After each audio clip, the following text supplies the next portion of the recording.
Hello, hello, and welcome. Hello, how are you? I'm fine. How are you, Sunny? I'm very well. Welcome. Hope everyone is enjoying the full moon. Yes, let's see who is in the chat. We have not actually my name, L. Um, okay, let's see here. Manon. Hello, everyone. And not actually my name. We'll see if we have time at the end of the channeling or this episode. If not, then I'll send you a separate email. How's that in regards to your question? All right, so let's go ahead and get started. So before we begin, let's go ahead and clear our energies and take 3 deep meditative breaths to begin this session.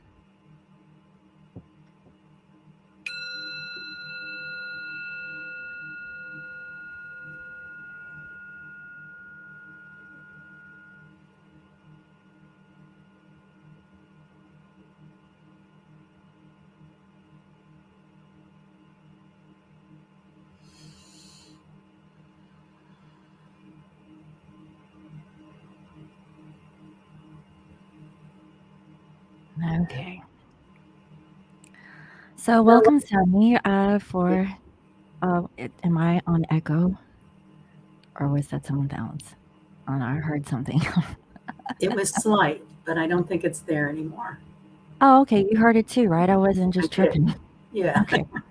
Well, welcome. Let's do this again. Welcome, Sunny. We're having electronic issues, aren't we? Yes, we are. I was just telling Sunny earlier before I got onto this live. I actually had a personal reading, a live personal reading that I did, and I was actually having video difficulties. And Sunny actually had difficulties with her video equipment, but we're good now, right? We are on plan B. Okay.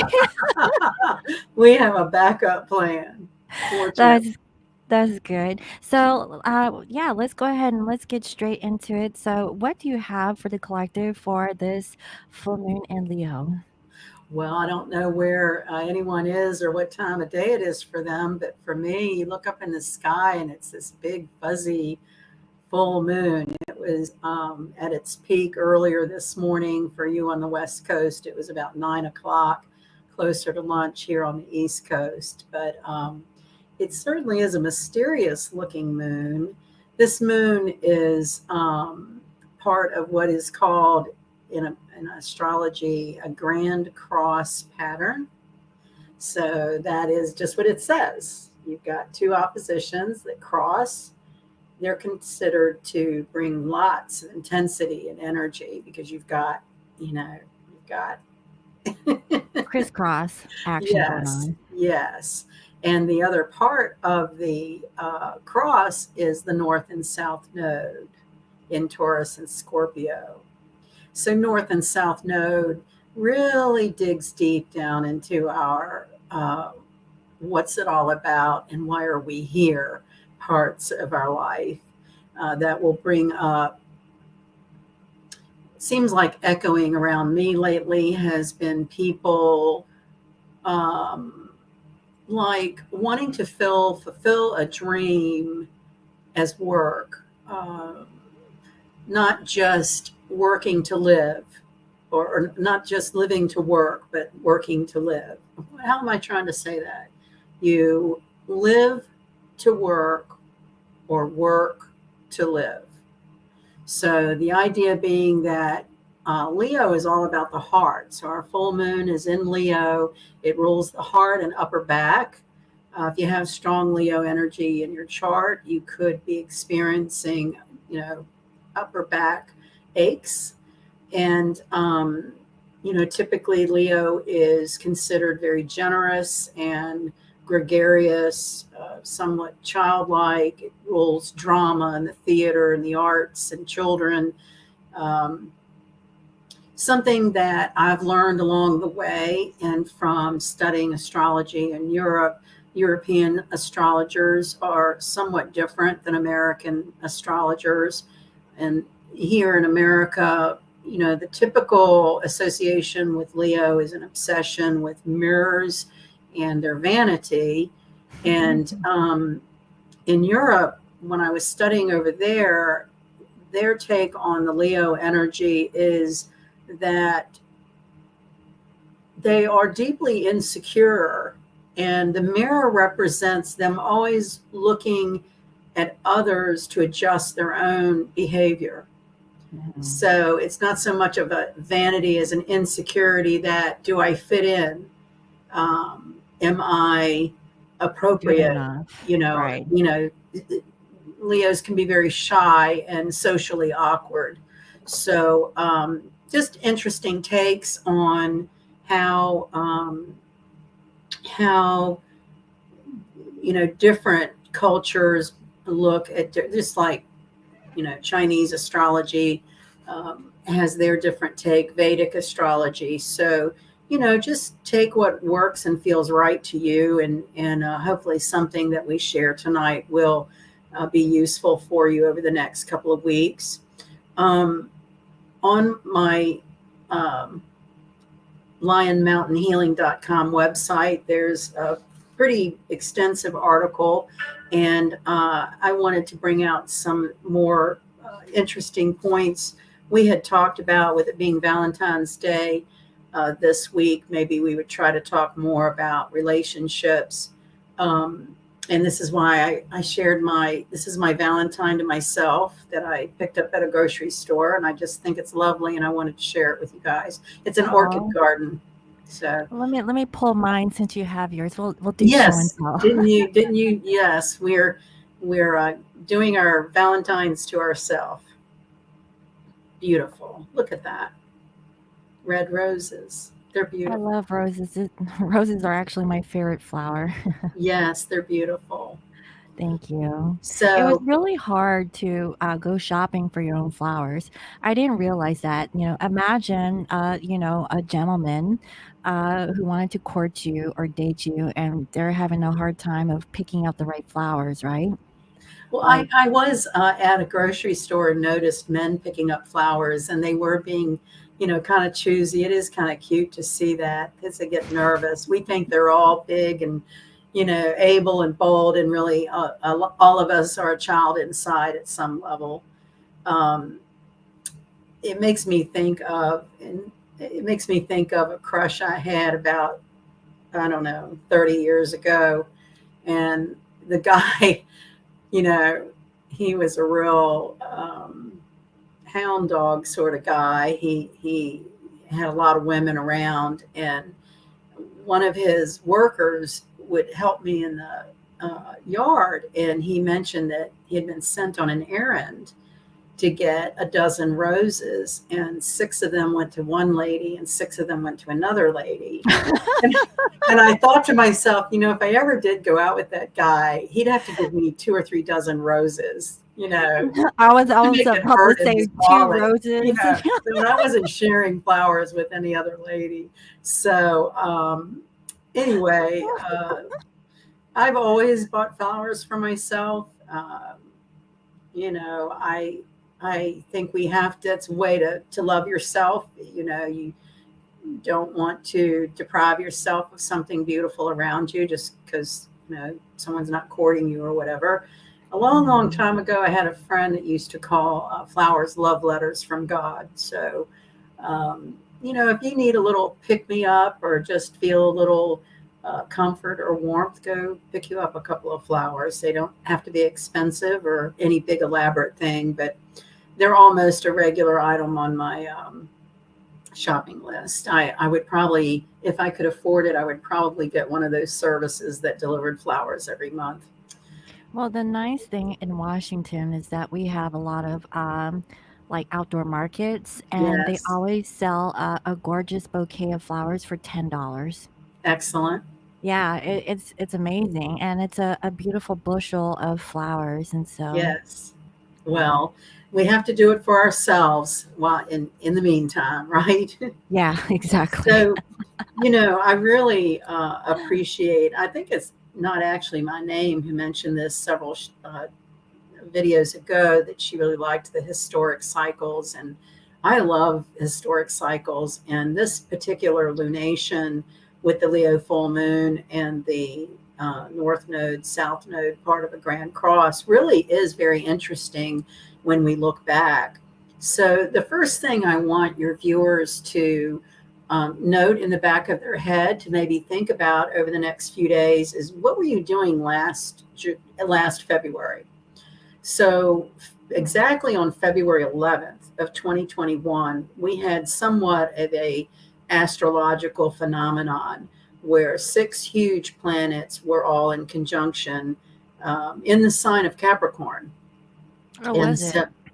it was Venus, Saturn, Sun, Moon, Jupiter, Mercury. And that was the first time those planets had met up in about 59 or 60 years. So for a lot of us, that has never happened before in our life. And Capricorn, interesting, you mentioned your knees. It rules the knees. It actually is ruled by Saturn, which rules our whole like bone structure and teeth. Mhm. So you may have, just it's going to be a little different for everyone and how it was expressed, but that was a very powerful conjunction of six huge planets. You know, the personal planets, the ones that are close to us, like Venus and Mercury and the moon, those are the ones we really respond to in a daily way.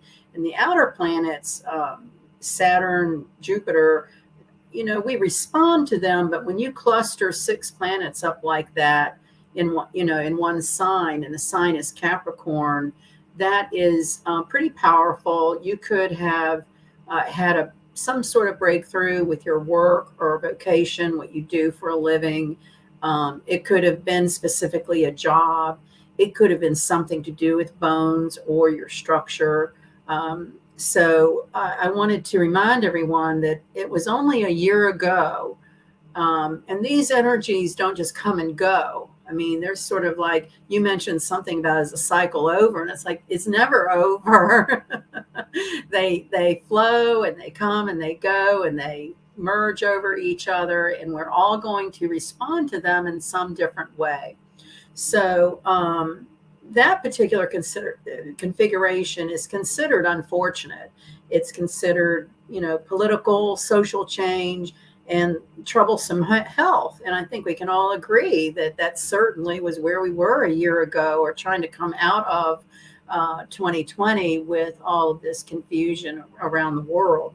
Mhm. So, and it was December 2020, just a few months before that, that we had the big Jupiter Saturn conjunction. And that Right. is the conjunction under which Jesus was born. So it's considered a powerful energy where kings and queens live and die. So we've had different leaders of different countries die. We've had new young kings, come up in the ranks. So that's kind of the flavor of where we've come off of this last year. And so also with this full moon is a Venus Mars conjunction. So, it's interesting. It's so interesting how time and culture and the creative mind spin all these wonderful mythologies and stories. I'm going to impart the one that I'm most familiar with, but there certainly are others. In the Roman Empire, Claudius II was the emperor. He was considered a very cruel leader, and he forbid anyone to get married. He did not believe in Christian marriage. And uh, this Valentine, the man originally known as Valentine, was a priest who would secretly marry couples. And just to back up a moment, the reason Claudius II was opposed to marriage, and I think this is so weird too, he felt like it made men weak. So there has been some kind of theory in different things. I know in sports, and like if a man has sex, it weakens him. And so men are meaner when they don't partake in physical lust and stuff. So that was Claudius II, one of the ancient Roman emperors. And Valentine was a priest who would secretly marry couples. He got caught, and he got what he called judged. He got thrown in jail, and he was going to be hung. Mm-hmm. Well, from being a priest, he was a healer, and that also wigged out the emperor that he was some kind of witch, or he could miraculously cure people. And you can go all different ways with that, but basically the jailer's daughter was blind. She was a young girl, blind, and while Valentine was in jail, he cured her of her blindness. And the night before he was to be executed, he slipped her a note that said something like, I can't remember. It's different ways the story goes, but it says, "Your Valentine." And that's one of the theories of how giving Valentines started and what we celebrate as Valentine's Day. And there are other versions. I'm really surprised that this wasn't a movie. I can totally see it as like a movie. Maybe we need to do a little digging, and maybe it was. I don't know. I But could totally it's see it like on ironic Netflix or something, that we associate Mars and Venus as this wonderfly romantic, it's kind of the Beauty and the Beast theme. But really, its roots of it are pretty unsavory. So that's what I mean about how we spin tales through the generations. And when we get down to the root of it, it might not be something we really want to celebrate, because it doesn't really come out of a pure love and commitment kind of energy. Because Venus was married to Vulcan, and he was a blacksmith. And her affair with Mars, it was an extramarital affair. And So it Vulcan, sounds very twin flamish so far. yeah, well, so Vulcan catches them, and he fashions some sort of iron net to capture them and basically put them on display as humiliation. And kind of that whole moral of the story is of evil deeds do not prosper. That's kind of that's the passion and fury of love and war. That's Venus and Mars. Passion and fury, love and war. So I'm not sure that's all that romantic, but we've kind of spun in our society, Venus and Mars, the books that came out about Venus and Mars. And I think one of the most helpful things that I ever came across about men and women and how they do or do not get along is from a Psychology Today magazine long time ago. And there was a study about the physical differences between the female brain and the male brain. And basically the way it was described is the female brain has a central core and multitude of items spinning around a central core. The masculine brain is like a chest of drawers. And so when they're in their car drawer, they can't be in their girlfriend drawer. And when they're in the mother drawer, they can't be in the work drawer. And the disconnect in communication is women multitask and think about many things at one time. They're taking care of the kids, they're cleaning the house, they're cooking, whatever. And, they go and they want to talk to their significant other or whoever about the dance Saturday night, and they're in the buying tires drawer and may rebuff any kind of, I don't want to talk about that now. And then, women get their feelings hurt because they don't feel seen or acknowledged. And so I thought that was very helpful to know that basically the masculine brain deals with one subject at a time, and feminine brains multitask. And therein lies sometimes a disconnect. And I'm not saying this is a golden rule by any means. I mean, there's certainly very philosophical, enlightened men that understand themselves and try to do better about communicating. And there's women that try to understand that they can be manic with all of the stuff, you know what I mean? So that's where, we try to find someone to come to be with on the same page, to acknowledge their communication. What do they call it? The love language. Everybody has a different way of expressing their love. So that's really more of the Venus Mars energy, I think, than it being, lovers and Valentines. And it's really the fury of love and war. It's spicy. It's impulsive desire. Um, So basically, Venus and Mars, there is a sexual chemistry or passion or this yeah, desire that they had, but Venus was in a marriage right. and it was not a good thing. And then her husband showed Mars what's up, right? Yeah, yeah. Like I'll show you a thing or two. I'm a blacksmith. What do you got, Mars? Like There's different versions of that. Like he fashioned a net, an iron net, and caught them in bed and trapped them. He wanted them on display. The idea was to humiliate, and it's so weird, our society and social mores, because in many societies, it's men are married and have women on the side. It's completely part of the socially. So that's, I think, where, meeting people of like mind who share the same values is what makes a successful relationship. Because someone who believes in monogamy and commitment is not going to get along with somebody who, likes the spice of life and a lot of variety of now, partners. going back, wasn't Venus made from a pearl or like can we go back She to how was birthed from the foam of the sea, and that's how she gets connected with the shell.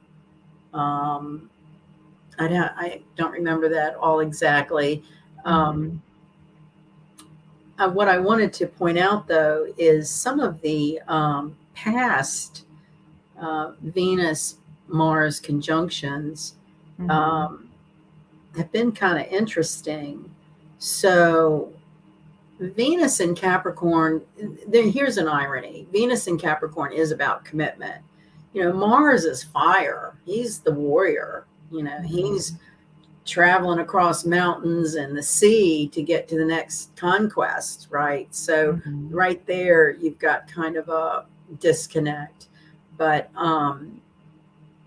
let's see. I was looking back when past Venus and Mars conjunctions, and maybe we can just kind of think about where were you with a couple of these dates, and you may find that you're addressing the same pattern now. Okay. And that would be November of 2015. So that was 7 years ago. Then October 2017, um, August 2019, and all of those three dates, basically, I'd be curious to know how this plays out with your viewers.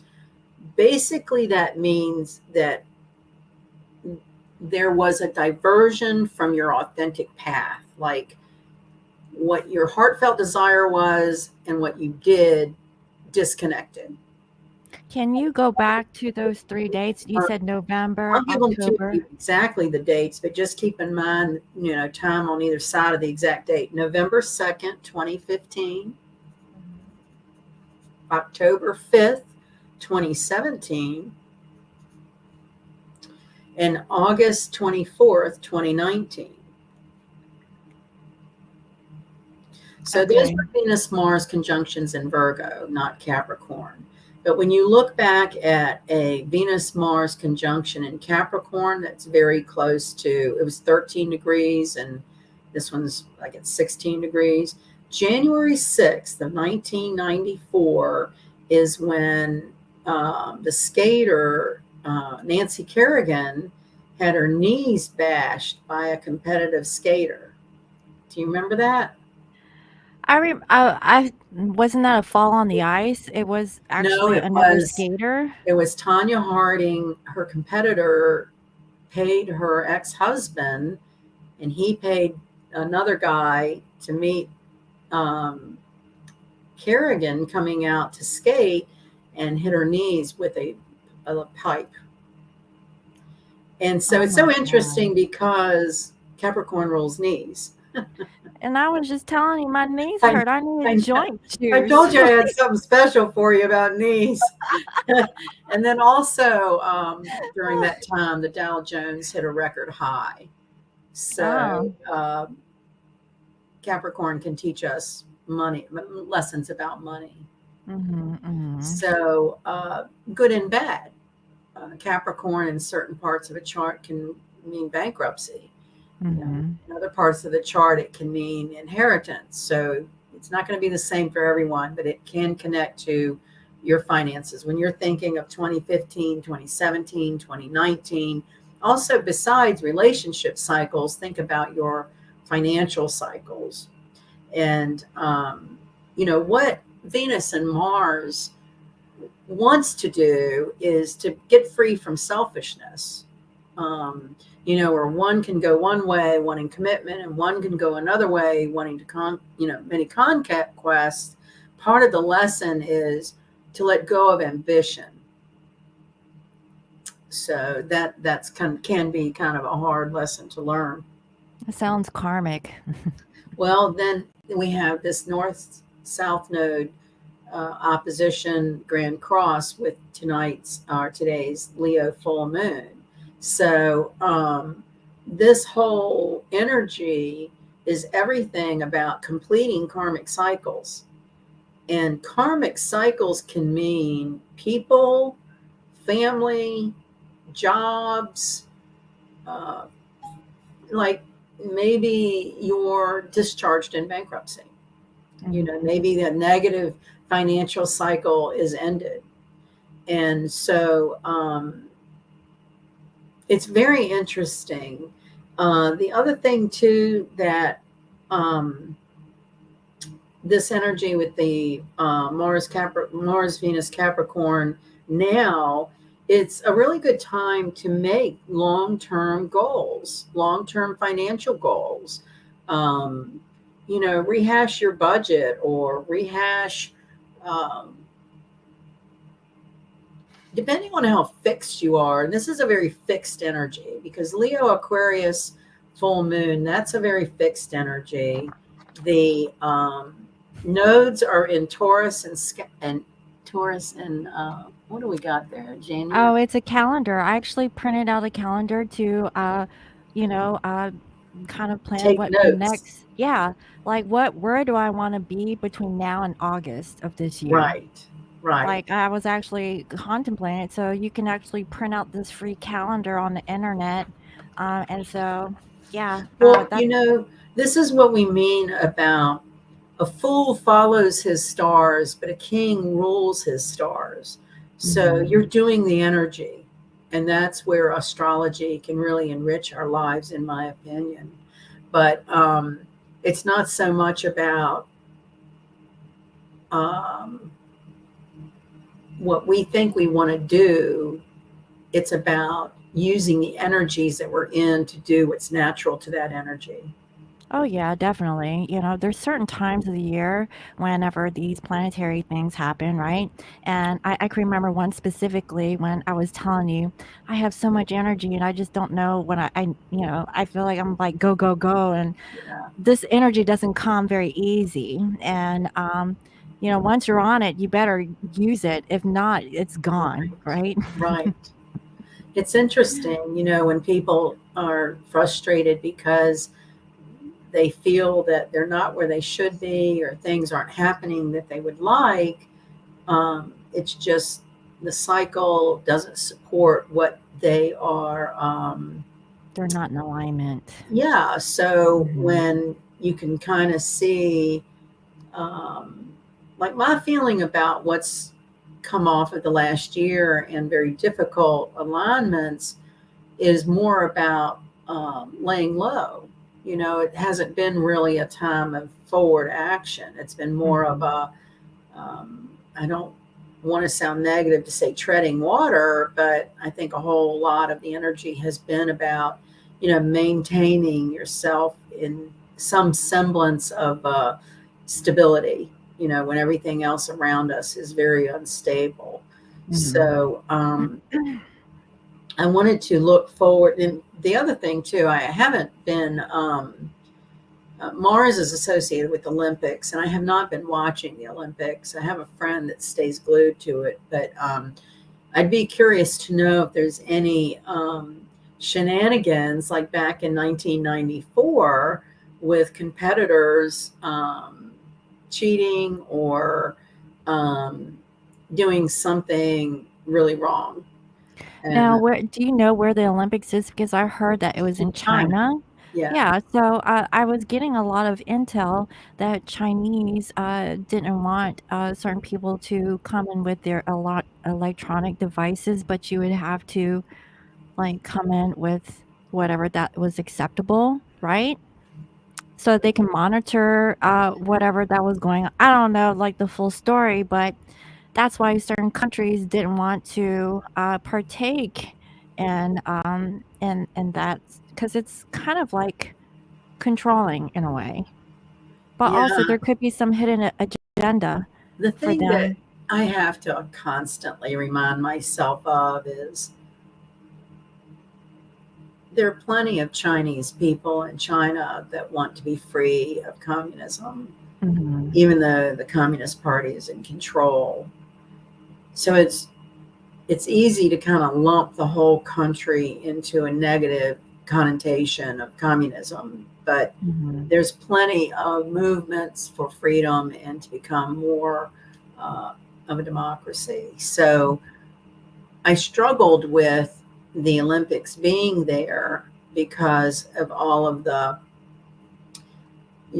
bat crazy Wuhan origination of the last couple of years. Why are we there? Yeah. Why are we participating if that was such a diabolical scheme to hurt people? Um, why would we support anything? But then you look at the athletes who train all their lives, and to be in the Olympics is their long term goal. You look at Mhm. people that are completely disconnected from the political side, and they just know that they have a skill and, they want to break a record or do whatever they need to do. Another interesting thing, and I think it applies to the energies that we are in, is you've had two athletes, one who was part American, part Asian, trained in America, but she's on the Chinese team. And then you have a Chinese skater who, a man who's trained in the United States and he's on the United States team. So this energy is a lot about where are your loyalties? How do you feel about betrayal? Mhm. That's big Venus Mars conjunction energy. Yeah, it seems like a lot is like the shit's hitting the fan, so to speak, and like which way are you gonna roll, this way or that way, you know? And that has to do, oh, here we go. The Russian skater was found to have a legal substance in her system. However, an exception was made with penalties. I just heard that. Thank An you. exception, like what? Like I know. Well, since we're going to go down here, let me tell you what I heard. That again, I'm like, why are we there? And I just have to remind myself, it's like the whole country's not bad. There's just like here, there's good parts and bad parts. mhm, But like, mhm. there was this whole thing a few weeks ago about the Chinese government making American diplomats get anal swabs for the virus. I mean, come on.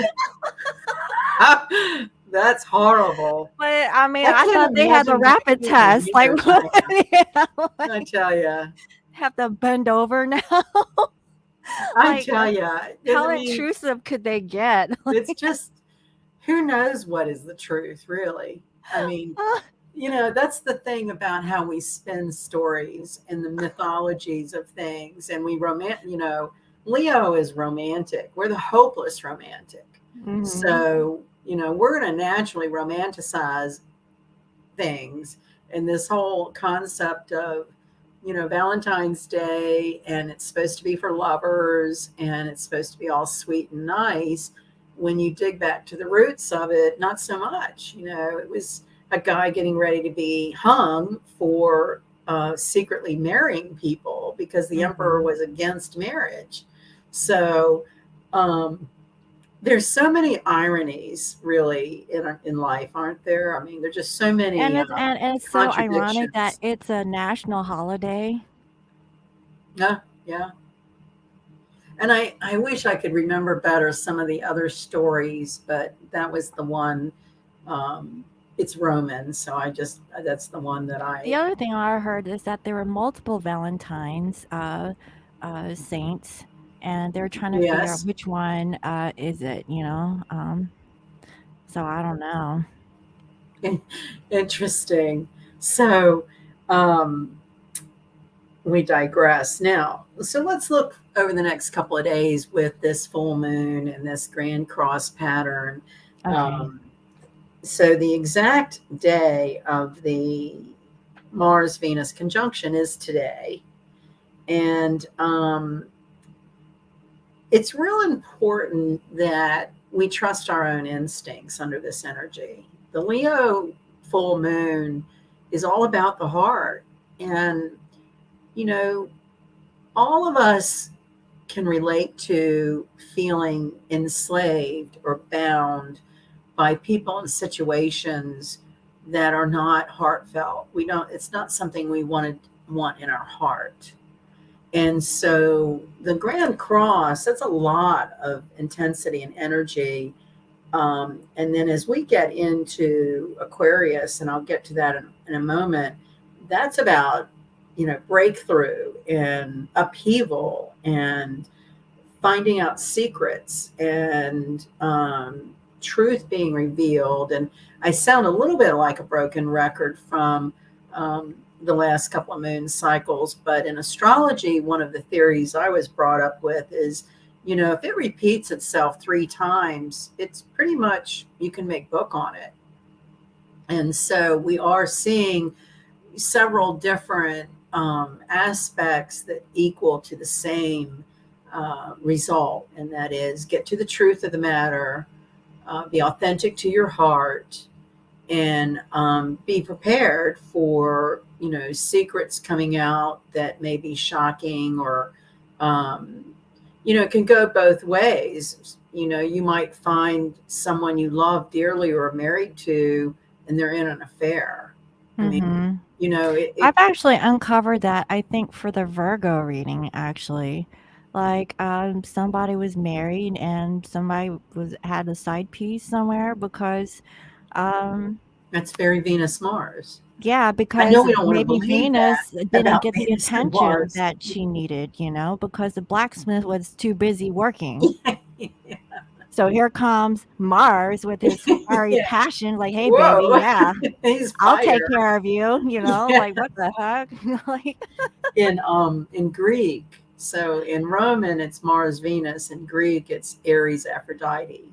So oh, see, Aries energy. That yeah, makes right. sense. And Mhm. Mars rules Aries. So yeah, you're right on with that. He's a very fired up guy. I Then bet. he's the warrior. So, like, "Come here, baby, I'll take He's care the of athlete, he's the Olympian. you." I don't know, my mind's going there. Go ahead, I honey. can tell your mind is chariots of fire. Mm, Um, okay, so then Monday, March the 7th. So what is that? That's coming up. couple We're weeks on the from now. 16th of 2 weeks, not 2 weeks. This Venus Mars conjunction gets to the 0 degree of Aquarius. And again, I hate when I sound like a broken record, but Mhm. 0 degrees or anaretic degrees, they're extremely powerful and very significant. So this is also holding hands conjunct with Pluto. Oh, So, yeah. So surprise! that's about cleaning up the past. Mm-hmm. So, and that's, Pluto, uh, the Tower card, it destroys. But, you know, I think the test for all of us in this kind of energy is to, stay true to your heart, because if you're following your heart, you cannot go wrong. It's when we divert from, our innermost feeling that we get caught up in a net or in a web. And so Pluto will restructure, rebirth, regenerate. Watching nature is the way to know what Pluto is all about, just like, a bud into a bloom, into seed, the whole cycle of nature. Mm-hmm. So when you start to see something in your life crumble or structure breaking away, don't be afraid.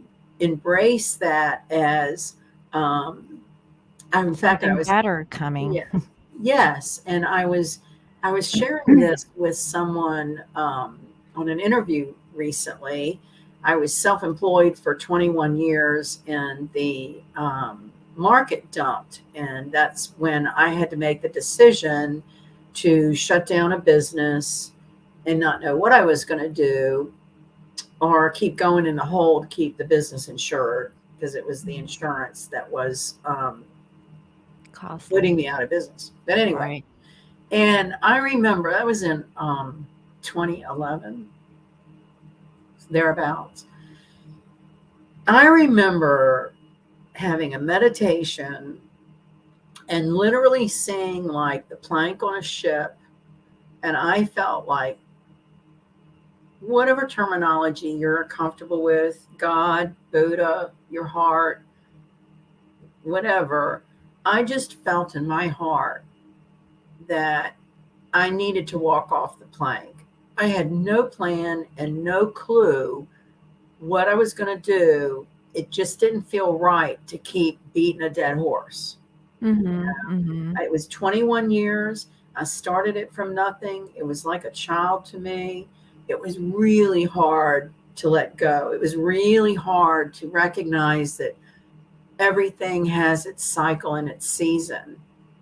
And Right. that's where we run into trouble, is we try to hold Hold on, very on. fixed, right? This is a Mm-hmm. fixed grand cross. So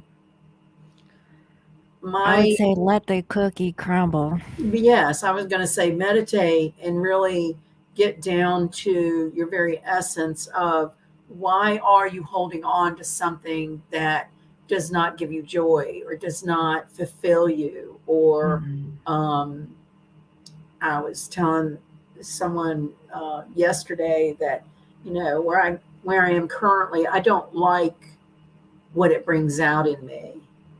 I've never yelled at a boss. I don't want to yell at a boss. Mm-hmm. I don't like hearing myself like that. I don't like the feeling I get. High blood pressure. It's negative. It's unhealthy. Mm-hmm. But it's also scary to walk off the plank of, I don't know what's next, or I don't know what's going to come. But that's where you buck up your faith and belief in, you're the grand manifester, right? Mm-hmm. We have control of our energy and our reality. If you think it's all going to be a shit show, you're going to create it. If Mm-hmm. you believe that you are here to prosper, to know beauty, um, that's what you focus on. And I know that it's hard to let go of people, places, and things that have felt like a sense of security, but most likely it's a false sense of security. And this Mm-hmm. Pluto joining Venus and Mars in Aquarius is going to bring that up gangbusters. Like, um, I've always thought that the Tower card was the universe's 2x4. And if you are on a path and the universe thinks that you need to move along, like you've learned that lesson, or that no longer keeps you growing spiritually, then things will happen that get your attention. There's some little story about a guy on a rooftop in the middle of a flood, and a boat comes along, and he goes, no, no, I'm going to wait, you know, and then a helicopter comes along. He's like, oh, no, no, I'm going to wait. And then he, you know, I'd get on that boat. I don't he's down the river, man. He's lost his chances. And he's like, God, why did you do this to me? And he's like, I sent you a boat. I sent you a helicopter. That's the gist of it, right? Right, like, you had so many signs, You get where you signs, had, like, a right? lifesaver, and you Right. didn't take the lifesaver, you just kept on going, thinking that, It everything is was gonna safe. be okay, Yeah. yeah, and it really wasn't. It was like, okay, you had your chance, And you this know? this is the challenge of the energy we're in right now, because Leo, Aquarius, full moon, Taurus, Scorpio, North Node opposition. That is fixed energy. That is, Mhm, and the criticism about Leo, and I'll own this. We're opinionated. If we mhm, have an opinion about something, it's a strong opinion. It doesn't mhm. mean that we don't honor your opinion, but when we feel strongly about something, we can't help it. We just, You're gonna our speak heart your is there. If piece. our heart is there, you're in a losing battle trying to change a Leo, because we're fixed and strong willed, hard headed. And Mhm. I look back at how I was as a child with my mother, and I'm like, she was a saint to put up with my hard head. I was very hard headed. And so, this is a fixed energy. So all the more we're going to be challenged to let go of something that's unhealthy. Right. And I always say this, and everyone just has to find what works for them. But what is your version of prayer or meditation, or being quiet with yourself so you can hear you, and cut out all the chatter around you, or those inbred kind of mores that are brought up through generations and families and societies, that are expectations, and they don't make you prosper. They don't make you bloom as a person. They don't enhance you. They keep you kind of on this treadmill of, woe is me. This is how it is. This is how it's going to be. And this energy really, is very powerful, especially as we get into March, and that Aquarius conjunction at 0 degrees, because that's So, all about revolution.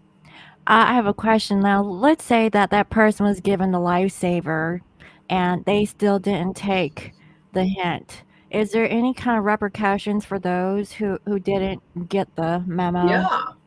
You're going to Okay. go around that karmic cycle again and again and again. Yeah. I mean, it's like, yeah, I mean, I think, I don't know, but I have felt before, like in Zen Buddhism, there are lessons our soul is here to learn. Mhm. And, you know, until you learn a lesson, whether it be self love, self respect, um, truth, trust, um, Forgiveness. forgiveness, being Mhm. still. Yeah. Until you learn each of those steps, and I can't remember that formally right now, but Mhm. you'll keep going around the karmic cycle on different people, different places, same pattern. And that's, again, there's free will. So the whole thing about the study of astrology, and, people want to know predictions and what's going to happen, you know, yeah, patterns will show you potentials and possibilities, but every human being has the free will. So, and this is, I think, what happens a lot in the twin flame community is, um, someone will stay in a safe relationship even though it's unhealthy. Mhm. It's easy to know what you're dealing with than to walk off the plank and not know. Mhm. But, you know, maybe we're all with a person for a length of time to learn that lesson, and then we have to bless it and and grow and share what we've learned somewhere else. I don't think we're always meant to stay with the same person learning the next lesson. Mhm. I don't know. I mean, this is all speculation, but No, I in mean, because, general, there are some, twins that stay in those relationships for years on end. There's some who get it really quickly and, they pass whatever karmic lesson that they needed to learn, and they graduate to the next step. And I think there's different levels with different people, well, not in everyone is. Aquarius, as this energy moves more into Aquarius, um, that is suddenness. That's the Mhm. thunderbolt. That is a hellacious storm. That is, I know someone that probably should have retired years ago, and they're hard headed and don't want to. And I just keep seeing them go through things that are huge messages, to start some other new journey in their life, that every part of life has its significance. And um, there is no right or wrong. I mean, another lesson we learn is we don't to not judge people. If Mhm. people want to stay how they are, it's perfectly fine. But Right. I think I heard something from Dolores Cannon, actually, is that there's going to be people who are going to evolve and go to the new earth, and that's the free will of that individual. But then there are going to be some who are going to be stuck to this 3D plane, the old way of being, and they want to still like live out their 3D experience, living in like low vibrational frequencies. I hear And a slight reverb or something. yeah, Um, I hear it. I uh, think it's at your house. oh, I'm sorry. No, it's okay, I hear it. It goes that thing, right? Oh no, I was thinking of the mic, like a little bit of reverb or Oh, something. it might be mine because mine's on full blast. But anyhow, We're having um, technical difficulties today. yeah.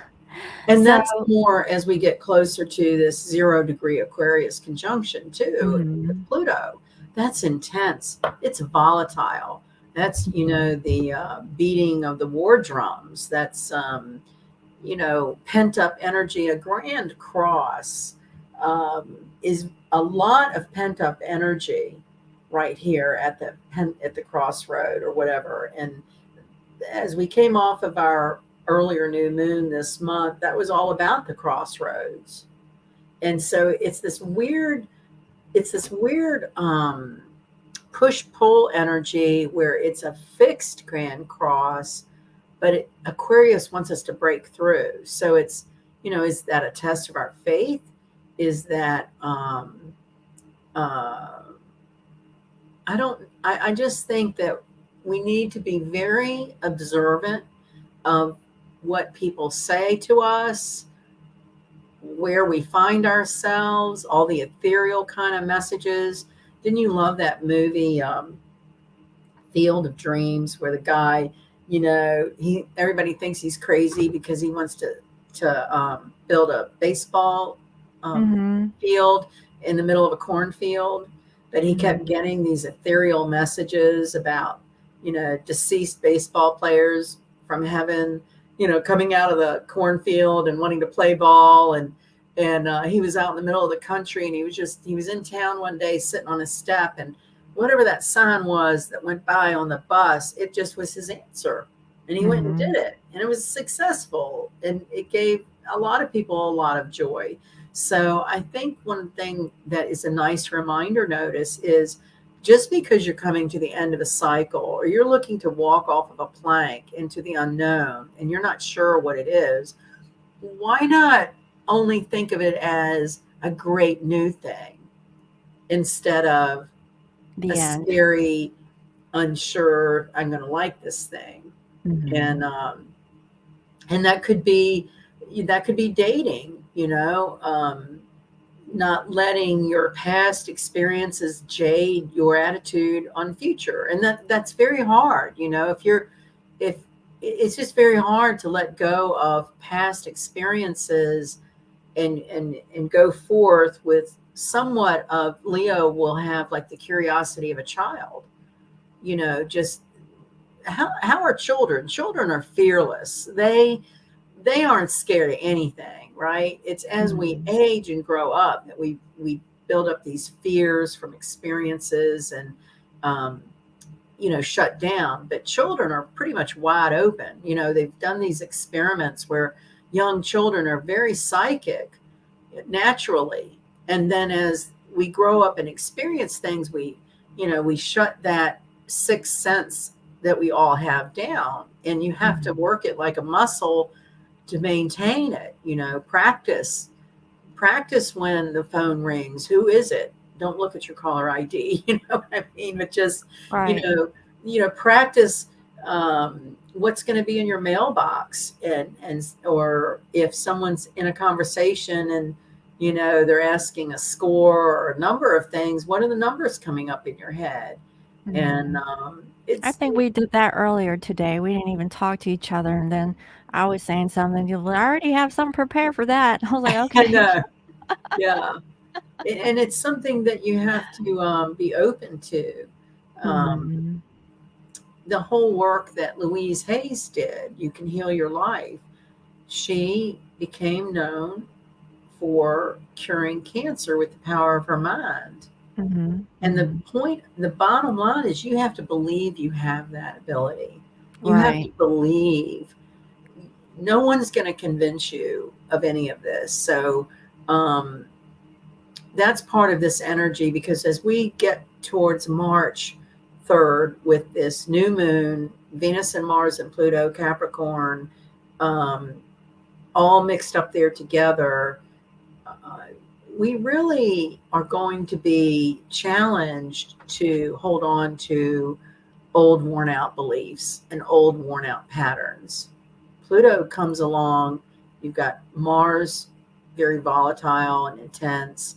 So I was driving down the road recently, and it's kind of a drag on your brain to go look for work and need a job. And I don't know, I just kind of had this little epiphany. I don't know, just something came over to me. It's like, you know what? I'm excited to see what comes next. Why worry about it? It's like if you can let go of all of the anxiety and expectation and past judgment on what didn't work or this that you wanted and didn't pan out, and instead know with all your being that if something doesn't work for you, whether it's a relationship or a job or a trip, something, it's because something better is waiting for you.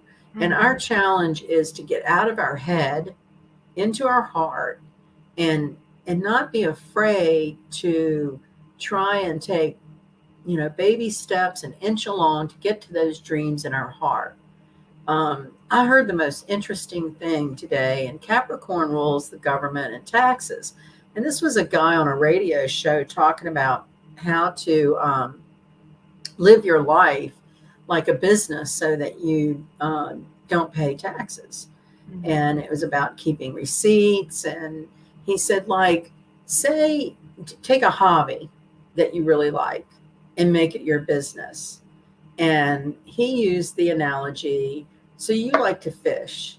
So just for the heck of it, put the money out to enroll in a fishing competition. And um, you have to have the business, the hobby, at least have the potential to make money. Nine Mhm. times out of 10, a hobby's not going to make money, but for it to pass mustard with the tax department, you have to go through it like it's going to be profitable. Mhm. And the Mhm. thing that takes all your profit is when you keep mileage. And I thought this was so interesting. A strategy he does is at the first week of the year, he goes and gets his oil change, and he has a receipt with the mileage on his car. And on the last week of the year, he goes and gets the oil changed, and so the IRS will accept those receipts as your mileage for the year. And that's the biggest deduction that helps people reduce their income. This guy's name is David Lewis.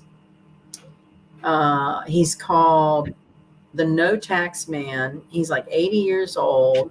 He started in the 70s, coming out of the Marines and getting audited, and he decided to learn everything there was about the tax code. And now he teaches seminars to people on how to manage their life like it's a business. And that he was talking about, that's how millionaires never pay taxes, because their profit loss statement is such that they reduce their income so much that there's nothing left to pay taxes on. So Capricorn energy is a lot about the government and those agencies like that are associated with the government. That Pluto in Capricorn is about deconstruction, and it breaks down structures. So we've certainly been seeing that. And I had mentioned this new moon coming up is also making a minor aspect to Jupiter that supports breakthroughs. So we have a grand cross pattern now with a full moon. We have Venus, Mars conjunct Pluto at 0 degrees Aquarius with a minor aspect to Jupiter. That's 3 very significant aspects over the next couple of weeks that are all about breakthrough. If you have some crazy idea to go, start a business or do something different, this is the energy to do that, and just break out of your little cage or break out of your little pattern and be open to new friends, new places, new hobbies, new experiences. Because like the guy on the roof passing up all the help, he's just going to wash down the river, and stay in the same rut. And so it's very exciting. I had misspoke last time about the Pluto return in the USA chart. I called it a retrograde. Pluto will go retrograde at the end of April. But in the chart for the United States coming up, the last time the Pluto return was in 1776 for the United States. So that's an interesting something else that I came across is that countries last about 250 years, which is a Pluto cycle. And, I don't know it technically, but I know in Eastern Europe, there's been many different fragments of variations of countries over centuries. The United States is a fairly young country compared to Europe. So we're now experiencing in the United States a Pluto return.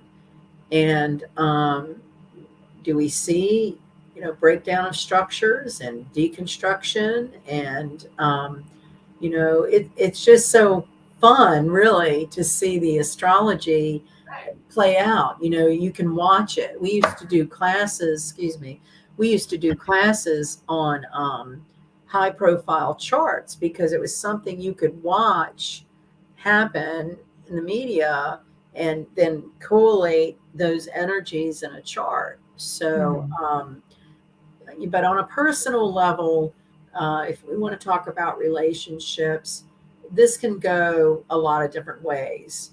This could go a lot of different ways in terms of bring people together or split people apart.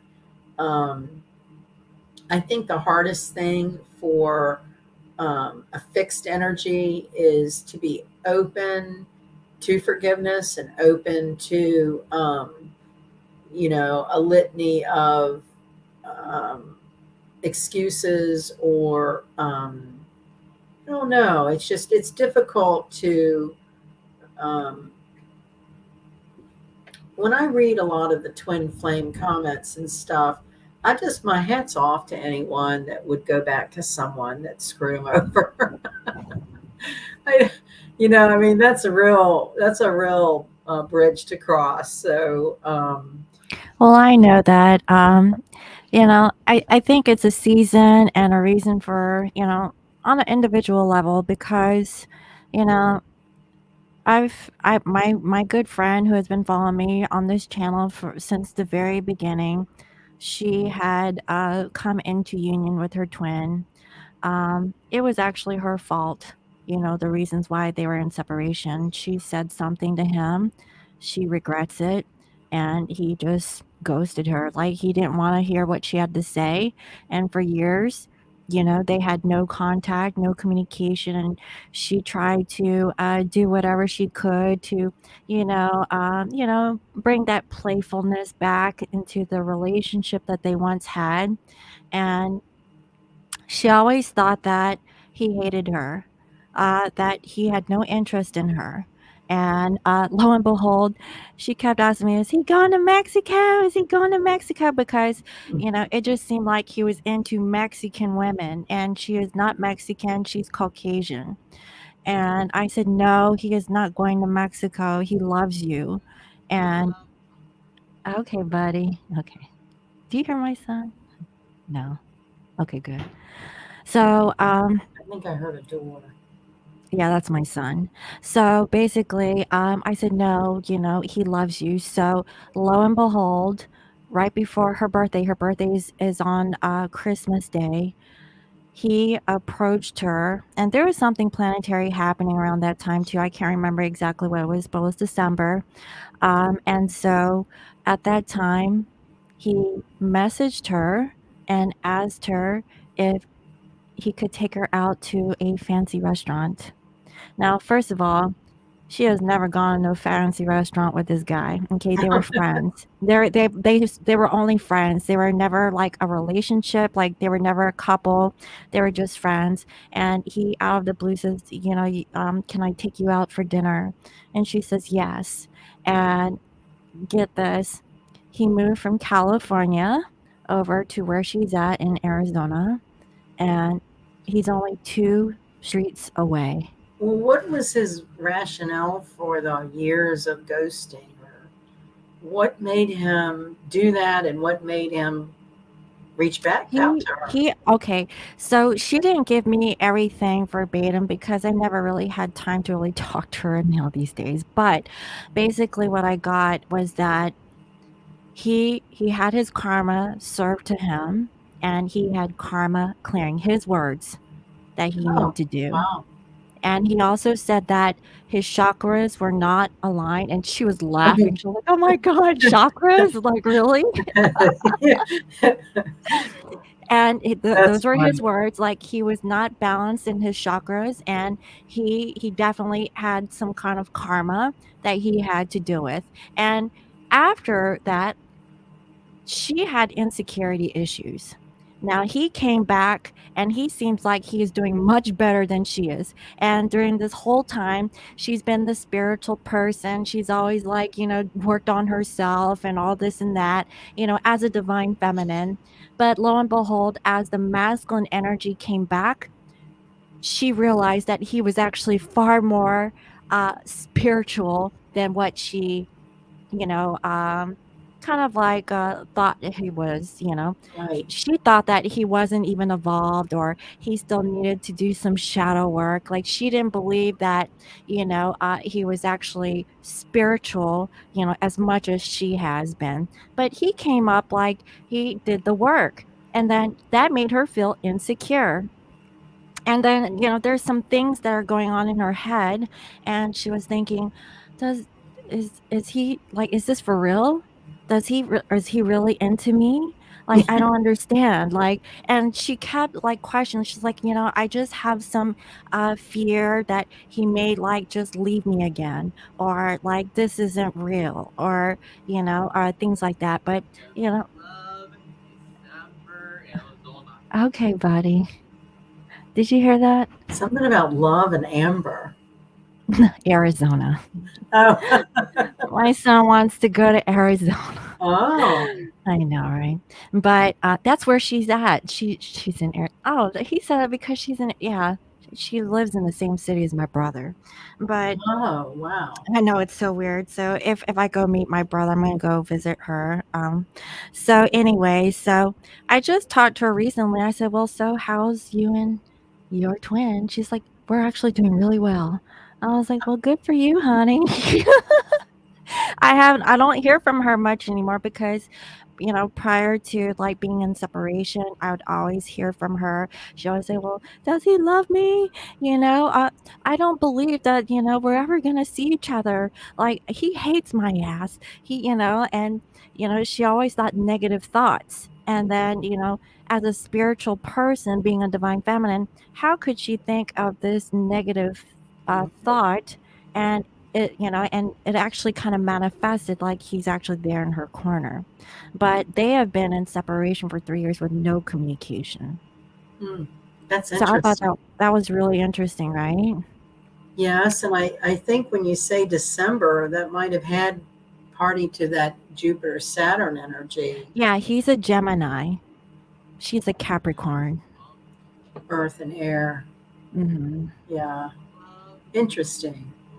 Well, crazier things have happened, and that's what I mean about the challenge now is we're naturally in a very fixed kind of energy, but need to be prepared for the thunderbolts and the lightning because this 0 degree conjunction in Aquarius with the new moon March 3rd, whether you're fixed or not, you're going to see change. Mhm. And I think it's for the better. I mean, I think that the whole banking system getting restructured and redistribution of the world's wealth is, rumbling out there. And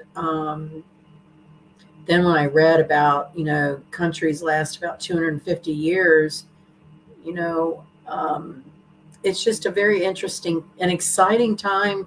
We're making history, and that Pluto return, none of us are old enough to have ever experienced that before. Mhm. So I guess we all need to do the tools and things that keep fear at bay. I call it the gremlin. And just when you start feeling fearful or anxious or like something's leaving your life and you think you need to hold on to it, try just breath work and gentle exercise, being out in nature, and be okay with just see what the universe has to unfold for you. I Mhm. think a lot of us get in trouble when we try to manage energy or manage, a lousy job or a lousy relationship. It's like, this is what's on our plate right now. And by God, we're going to make it work, right? When maybe as human beings that are mostly water and electricity, we're supposed to just be and practice stillness and observation. And I think one of the greatest tools I was ever taught was to be watchful of your mind and your self talk. Mhm. You start like say you're okay, we're going to stay on relationships. Say you're in a relationship that in your heart is not fulfilling.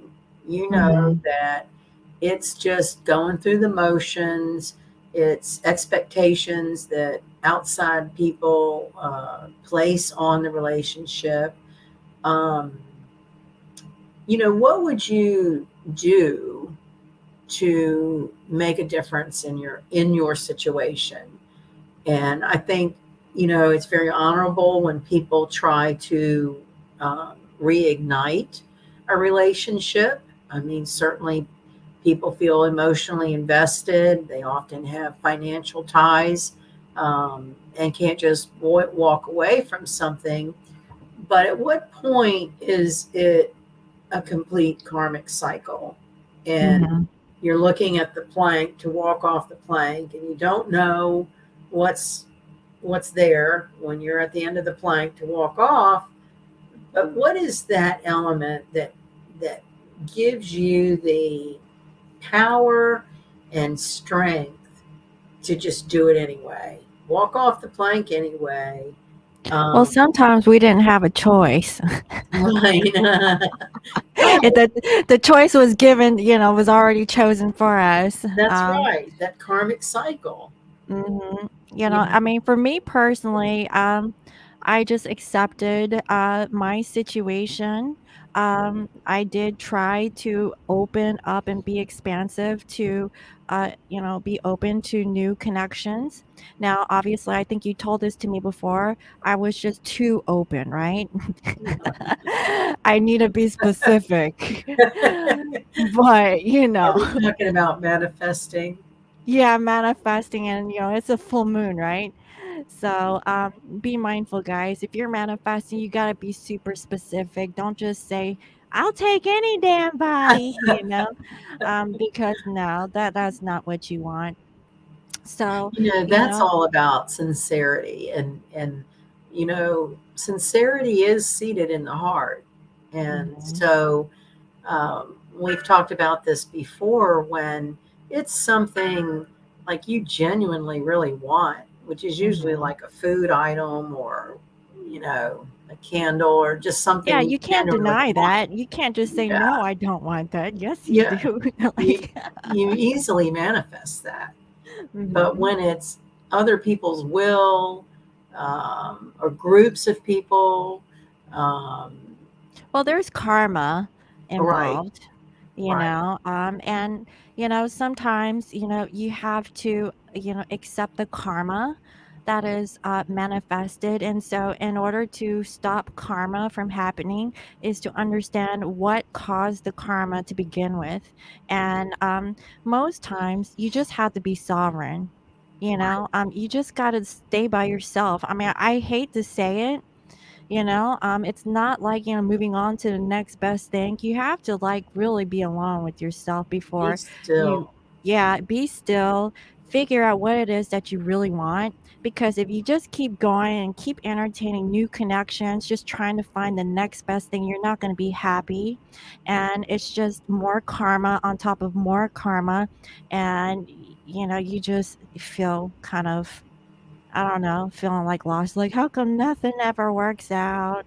Well, maybe it's because you didn't sit still for a hot minute, Did you really figure out what it is that you really want, Well, you and I know? think that's what stems back into childhood experiences and the behavior of just trying to fill up a void, or we're just trying to Exactly. fill up something that hurt, or Or um, something that you didn't have, like, maybe, the person didn't have parents, growing up, and they were envious of other people's families, and, they always wanted to grow up to have that as a part of, like, their situation. And maybe that idea is not what it's all cracked out to be. But where is the emotional connection to it? Is it just about like having someone there, or is it emotionally fulfilling?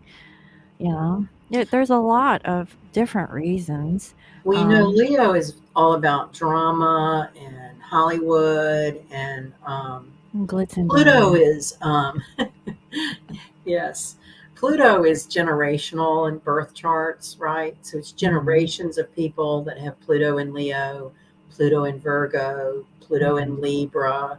So the Pluto in Leo generation, which would have been early 50s to the early 60s, it went to Leo in Virgo, Pluto in Virgo, around 65 or so.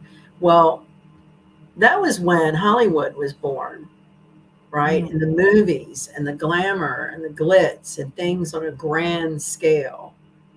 And so when we have strong aspects in Leo, you can expect drama. You can expect to see more play out. What sort of started this chain of thought for me is the soap operas, Hmm. and how dramatic they can be over really stupid things, really, you know.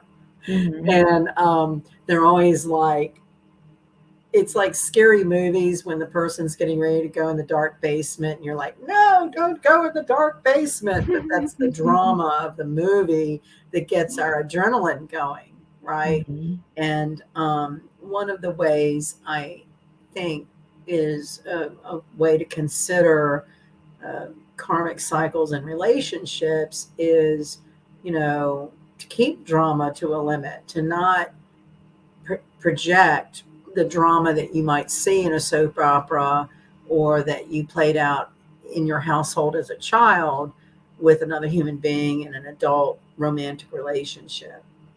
And so that could mean being alone or still. I think it would be nice to find someone to be still with, right? I once Mhm. I had a reading with this Buddhist monk who I was sitting there and I was just saying, my life is a mess. This was the end of my marriage in the late 80s, early 90s. A job had come to an end. My parents were retiring and getting older, and it just felt like everything was a mess. And I Mhm. remember him saying, well, a mess is that which is just getting ready to get cleaned up. And Mhm. so, shifting how we view the ends of things or how things are playing out makes that manifestation, that makes what happens in our life. And the more you observe uh, your thoughts and how you're reacting to other people, I think part of spirituality is maybe you won't have the same friends that you had. You won't want to do the same ridiculous games people play with each other. I know as you get older, it's all about life is very short. You don't have Mhm. time like you did when you were young to run around and play games, Now we don't have the freedom to be running around. Yeah. Yeah, I don't know. I think Pluto, 0 degree Aquarius, we're going to all have more freedom than they know what to do with. And the whole breaking down of a structure of a government or a society, we're we're heading into times of self-governance. And that's going to be the emotional and mental challenge is not looking towards Big Brother to do anything for you, but to Mhm. be sovereign, as you said, and Mhm. self-sufficient, um, because that's how we were born to be. We were not born to be enslaved or trapped or, and don't you think naturally a lot of our experiences and this whole idea of psychological projection, we almost entrap ourselves. It's always one excuse after another about staying in a job or staying in a relationship. And we Mhm. really have to evaluate our own mental health about making those decisions to stay with things that um, are not healthy. I'm in a Mhm. very unhealthy work environment, and I hate going to look for a job, but I have to because it's not healthy what's going on. And I can't spend my days like that. We spend most of our time working. So we need to find work that is fulfilling around people who are our tribe and like minded. And Mhm. if you're constantly struggling and bitching and moaning about your job and stuff, then this is the opportunity to make long-term goals to get into better environments, whether it's um, marriage and domestic situation or your vocation or maybe you want to go back to school to finish something or to study something that you always wanted to but didn't. As we get more Aquarian, it's all about astrology, the metaphysics, esoteric arts, spirituality. Another difference in how American astrology compares to European astrologers does deal with Aquarius. And that is um, here we in America typically Leo is considered romance, and the fifth house, seventh house is Libra. So, Leo, Libra usually are where we look to love and marriage. In ancient European doctrine, it's Aquarius. And it's again a really deep philosophy that stems down to Aquarius being the water bearer, an air sign that is highly intelligent and uh, evolutionary.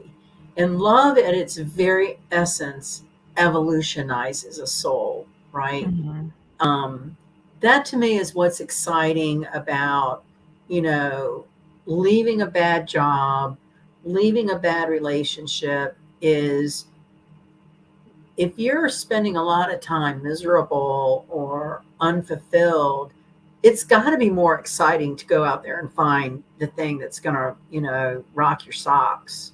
Mhm. Even if you don't know what it is, it's got to be better for you. But see, this is that Leo heart. I'm going to put my heart out there. And I have always taken risks with jobs, not so much with relationships, but gambling is one of the things ruled by Leo. I've never been in a casino or I've never gambled, That's but actually kind of ironic.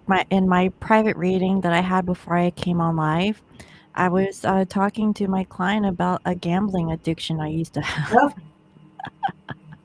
oh, I'm not a gambler anymore, but the right, adrenaline rush, that I got from like just putting a lot of money in yeah, and just staking it, like, just, you know, um, right, it was just exhilarating, yeah, especially if you win big. yeah, But yeah. then when you lose, it's like, oh shit, like I'm going all in, like, You know, I'm yeah. I'm very Leo, 5 planets in Leo, Oh my and gosh. I've never been in a casino, and this is the closest I ever got to gambling. I was on a trip That's kind of out in strange Reno. because aren't you into Elvis?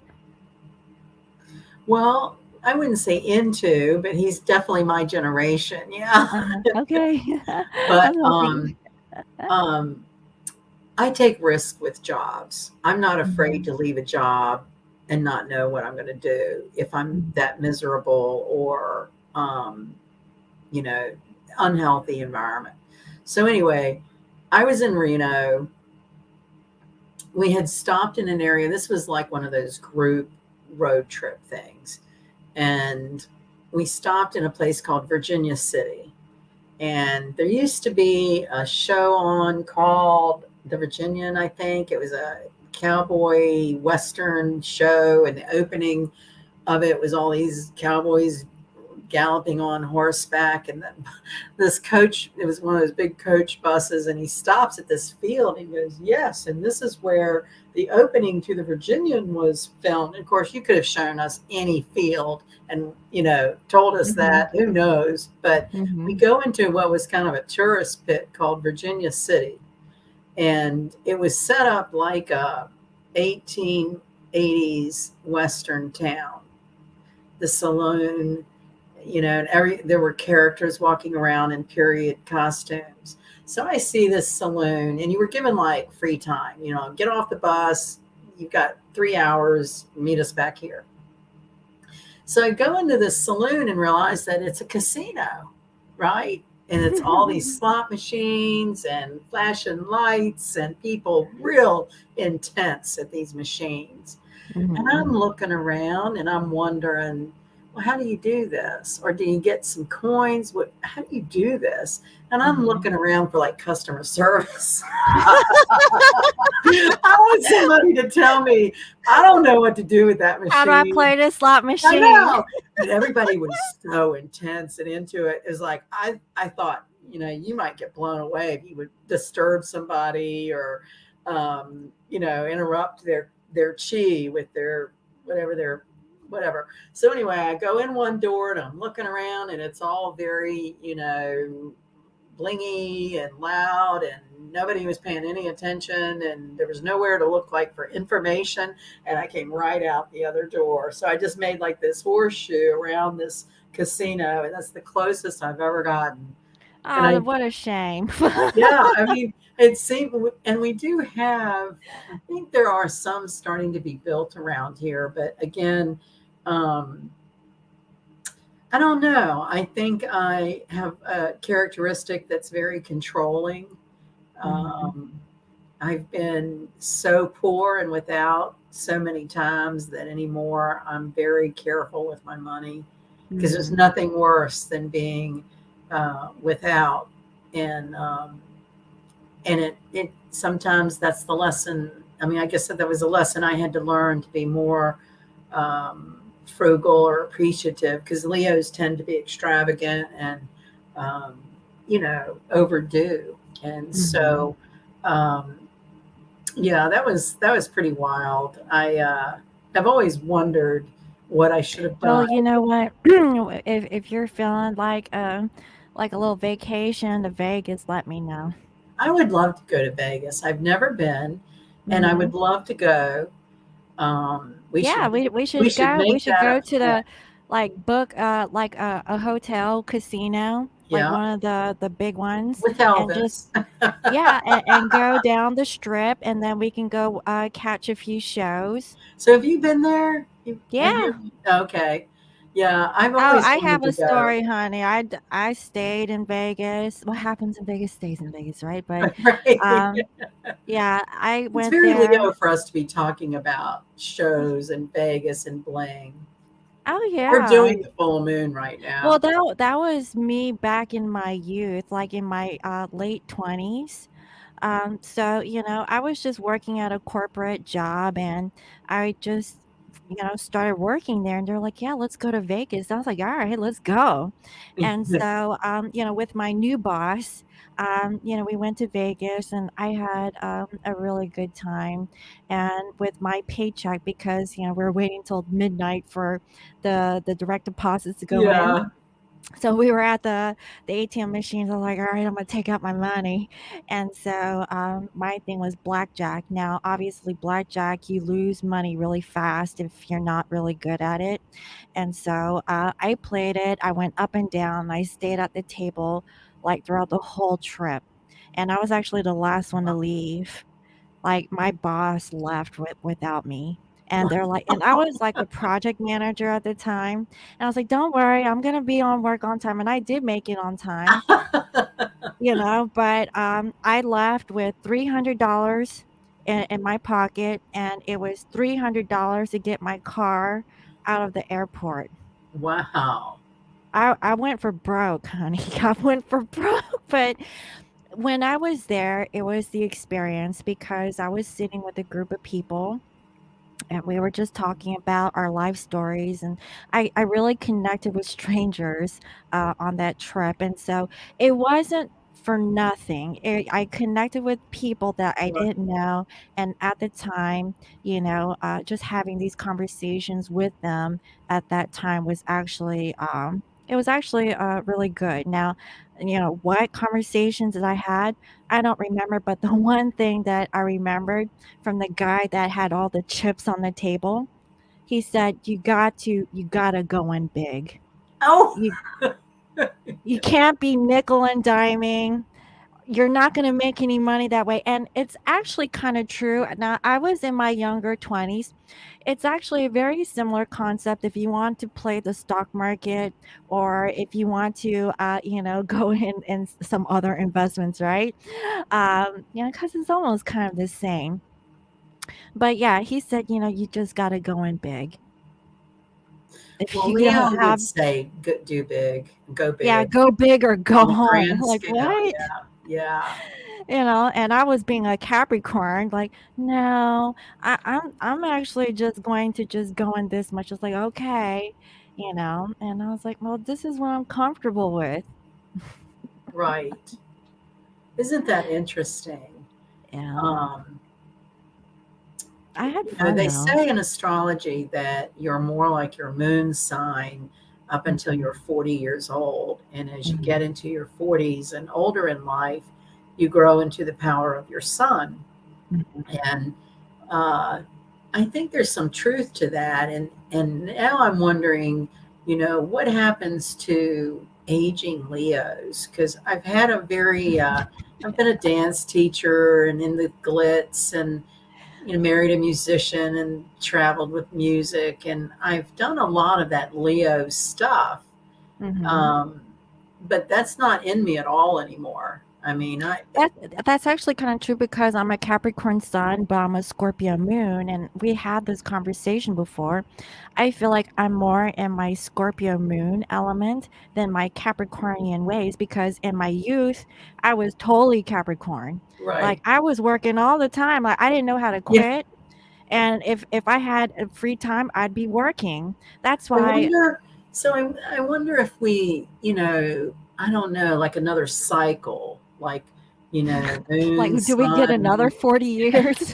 Well, I mean, I'm a Cancer moon and Mhm. Venus, and that's really all I want at this point in my life is like my home and my garden and my, you know, Nurturing and cooking meals and little dogs. I don't have any big Leo grand scale things at all anymore. But it's very interesting, how um, much of the natural flow of the planetary aspects and our free will um, mesh together for what manifests in our life, right? mhm. And always kind of trying to, another part of this energy, and because Leo does rule mirrors, is to really look inside yourself to be honest.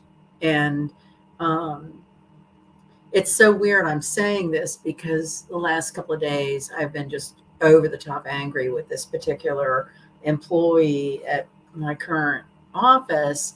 And all I keep saying to myself, because he was really horrible to me last Friday night, I almost thought I was going to call the police. He's like mentally unstable. It shook So me. it was more than one offender in that workplace? Yeah, yeah. Oh, And, okay. but what I kept saying to myself yesterday and today is how, how do they look in the mirror, right? If you Mhm. treat another human being like they're nothing, they are, and I'm older than them. I mean, I'm their senior, what Right, I mean? And, technically. it's like I'm just baffled by how do people reconcile, being bullies, being, inconsistent, living double standards, and then I just almost feel like it's just a power play game with them, to bring Mhm. someone older down, or I get like this pack mentality of like a pack of hyenas that just wants to chew at somebody's ankles, or something. It's kind of ironic because in the Asian culture, there's a hierarchy, and I think Mhm. it's also in some other cultures also where the oldest person has seniority over the younger ones. The younger ones That's how it have should to, be. yeah, pay respect to the older ones. And here it's money. It's who has the most money. And but friends in places, right? yeah, friends in high places or low places. But Yeah. it's really frustrating. And but again, if you're angry or provoked, honestly, that energy is good to channel to make the change, you know. It really is. So if you know how to deflect, Mhm. if you're gonna use that Leo-like energy, you point a mirror at them and say, "Hey, do you see how angry you are?" Well, I tell you, it's been all I can do. I think what drives him nuts is I don't say anything. you know, Oh, I okay. kind of feel like like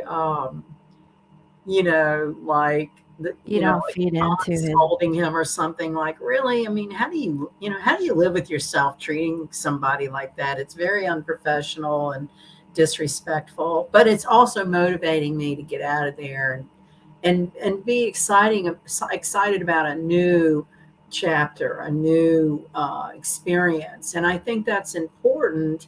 And it's very Leo, is to always be creating. This full Mhm. moon, if never done something artistic or with, something crafty. I mean, this is a great weekend to go to a craft store and take up a new hobby, um, canvas and paints, or clay, or anything that's creative will really bring out the ideas and inspirations to get you where you want to be, whether it's in a relationship or a new job, or tell somebody that's been disrespecting you and being bad to you off. Mhm. Mhm. I mean, that's definitely the Pluto conjunct Mars Venus. Is I think there's going to be some people telling other people off. You know what? I've been picking up on that energy in my general collective zodiac readings. Yes, And uh yeah, I just get a lot of people who are just like, leaving whatever situations, like, they can't just take this anymore. They didn't realize, how shitty, they treated other individuals, and they're owning their stuff, and really coming through, like really taking accountability right. for their actions. And yeah, it's a long time coming for some, Well, but at least they're coming, like. another thing about Leo, symbolized by a lion, is the lazy streak. Leos Mhm. can have a very lazy streak, and I, for myself, with like I get to a job, and then it's like, okay, I want this to be the job for the rest of my life. Mhm. I just want that sort of. I can rest now, do this job. But inevitably there's something that just provokes the heck out of me, and it usually I've is. noticed that because 'cause I've known you for some time, I and know. I do move. I won't put up with a whole lot. But you know what it is? It's ethics.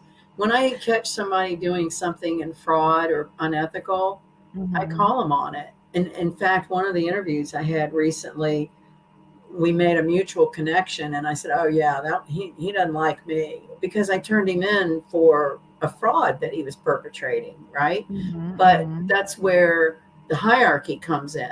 I mean, he's got a big fancy law license and makes a lot of money, and I'm just a little peon typist, basically. Mhm. And Mhm. so HR is like, "Well, you don't seem happy. Will you want me to help you find a job?" You know, Please? and I'm like, "Okay, well, that's not Can going you to can go. you That's give not me a going to go well." permanent job? Like. And then I get to this interview, and that happened. We're in 2022. That happened in 2018, Mhm. and I think I left there in 2019.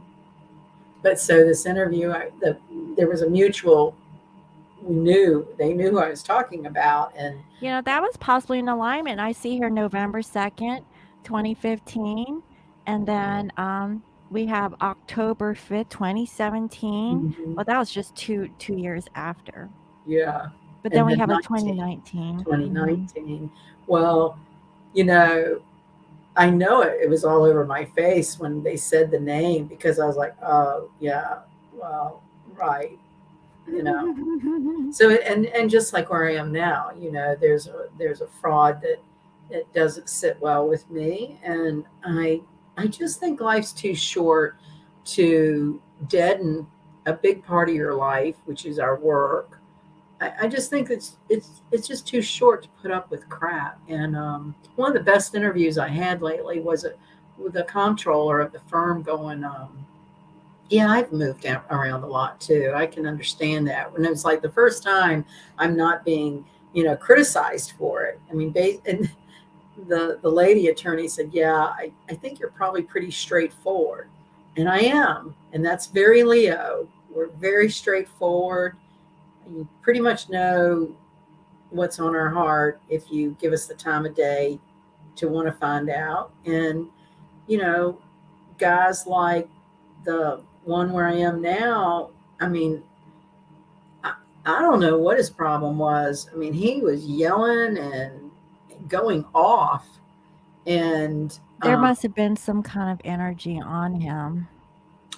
I know that he was under a lot of pressure, and I think I was the project. The It was easy receiving to project end. on me, and Right.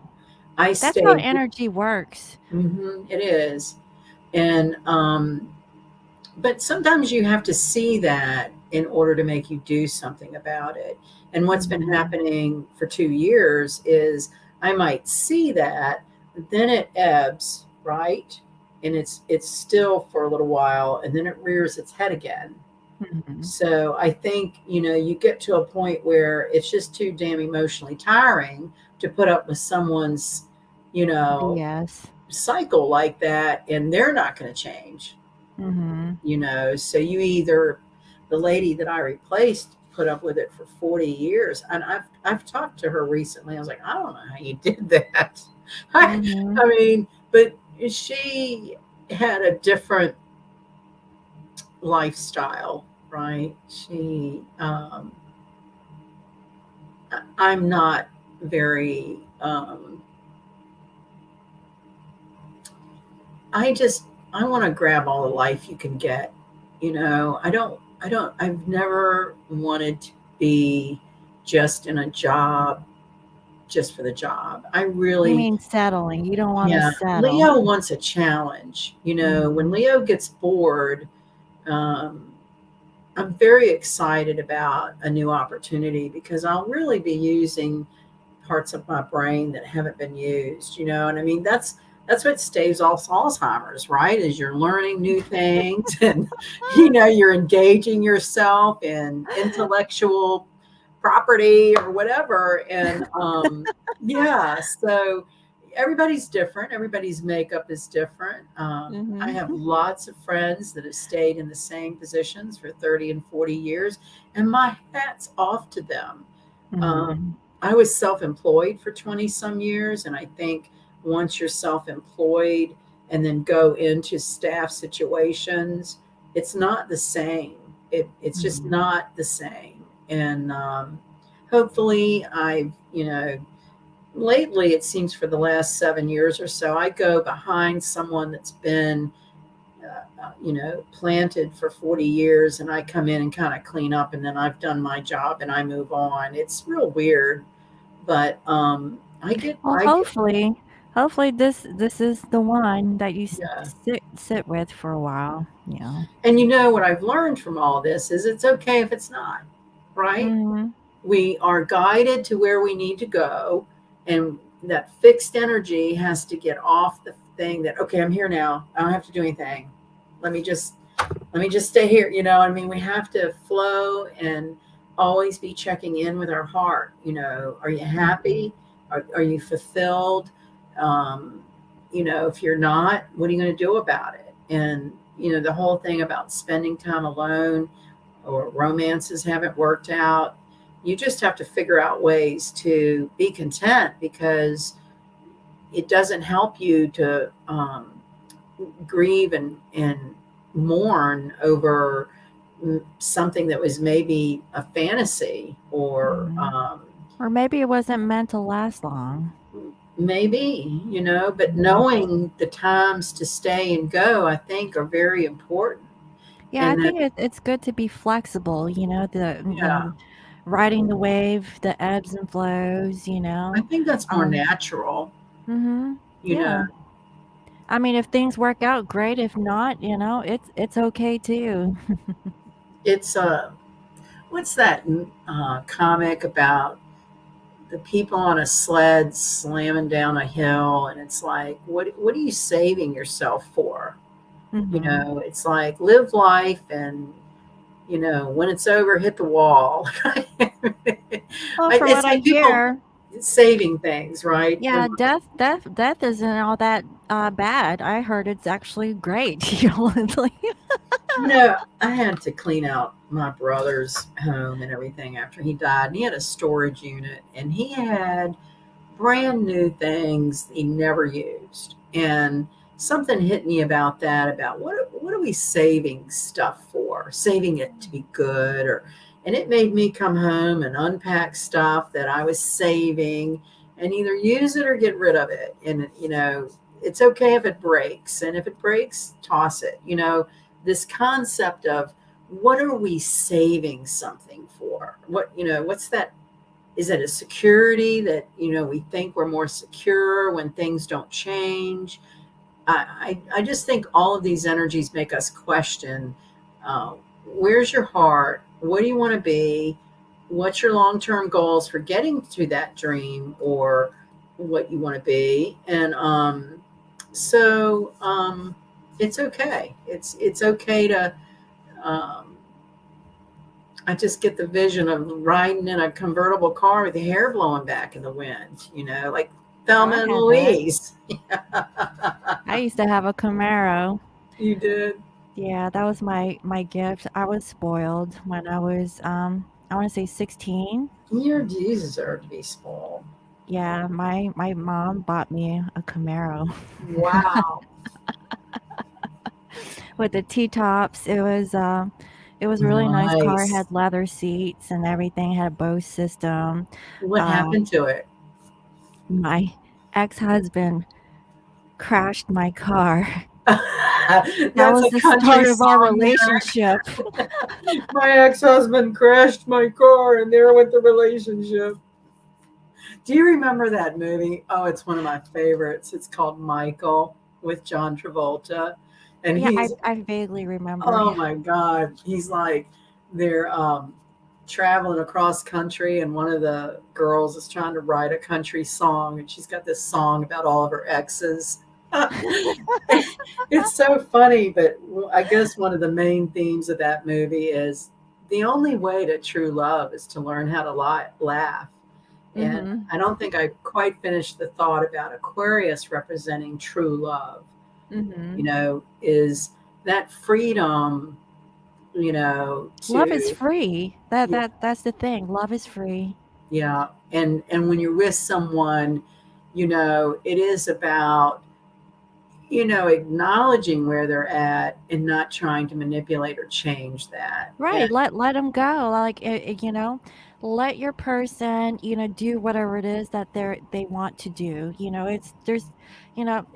it's kinda bad that you wanna cling on to somebody and say, "Hey, no, you can't go, where you going?" "Are you hooking up with that heifer down the street?" Like,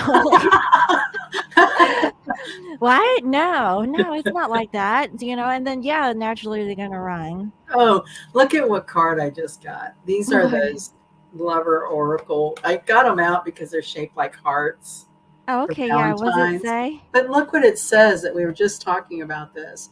Beware of what you are projecting, for the qualities you admire in one another are qualities you both possess. Equally so, the qualities you don't like are also your own reflection. That's really Exactly. hard, when it's somebody being a jerk to you. It's like, no, I don't want to be like that. I know, it's like, Um, "Am I like that?" No. this says you're trying too hard. Give it time. Mhm. Well, Yeah, time is all what we have, we had 2020, 2021. well, 2022 is time to clean up. we're definitely in a restructure of society and things as we know it, and it's only going to get better. You have to kind of go through the rough spots, and it's really like surfing the energy and being mindful, of where your head is at, and is your head and your heart in alignment, Mhm. and I think that's really hard when you have close groups of family and friends that are somewhat, I want to say You know codependent, or right. it's not You could healthy. have them in your heart, but are they healthy for you? Right. Because they could be toxic. I like this one. What does it say? Close your eyes and tell yourself that you deserve to feel joyful.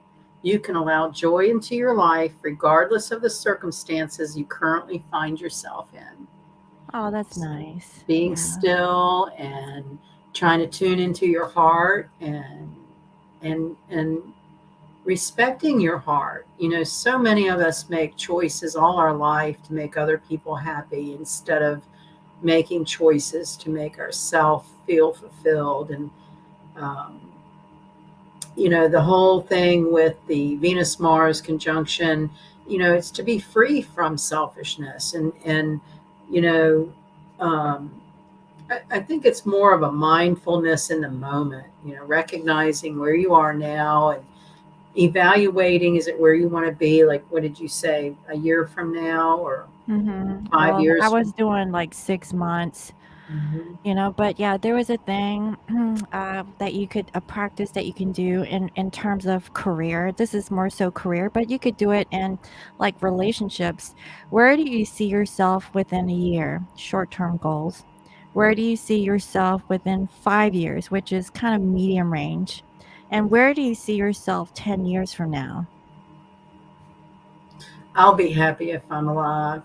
Well, yes, you will. I mean, because my parents are alive and kicking, so you got Oh my that and God, then I don't some. know. I'm grateful for every day that I wake up. Oh, here I just pulled forgiveness. Stop focusing your energy on past events, for life is too precious to waste. You create your reality by what you think, dream, and imagine. And that's true. It starts today. If you haven't practiced the forgiveness, start forgiving today because, tomorrow's not promised. And if someone passes by, like someone who died, and you felt like really bad because you didn't have the chance to, make peace with that person, you can Here's practice another thing, forgiveness. and Hmm. I think about my brothers who have been really horrible alcoholics and drug addicts all of their life, and it's created a lot of estrangement with their parents and siblings. But you can forgive someone, you can't make them accept your forgiveness. But as No. long as you're forgiving them, I like to think I have forgiven them. I've been through a lot of time where just very angry and let down by them. Hmm. But anymore, it's like I've really tried to practice, just leave them and take them where they are, and Hmm. but they're they're it took me a long time to accept the part about my forgiveness is not contingent on them accepting it. Like, Hmm. I'm here, I forgive them. They'll probably never accept that forgiveness or think, they did anything, But that's the thing too, is forgiveness is right here in your heart with yourself, and you don't need any acknowledgement from the other person. Validation. Right. Hmm. Yeah. Yeah, that's true. Just as long as, your intent and how you feel was genuine, Oh, then yeah. this might be appropriate for twin flame Valentine thought. It says healing. Okay. Imagine yourself and your beloved surrounded by light. Feel your relationship being healed this very moment. And so be it, and so And it so is, be it. right? Yes, and Yeah. that's the picture. Oh, that's nice. Okay, a I little wanna put my massage. hands on my masculine.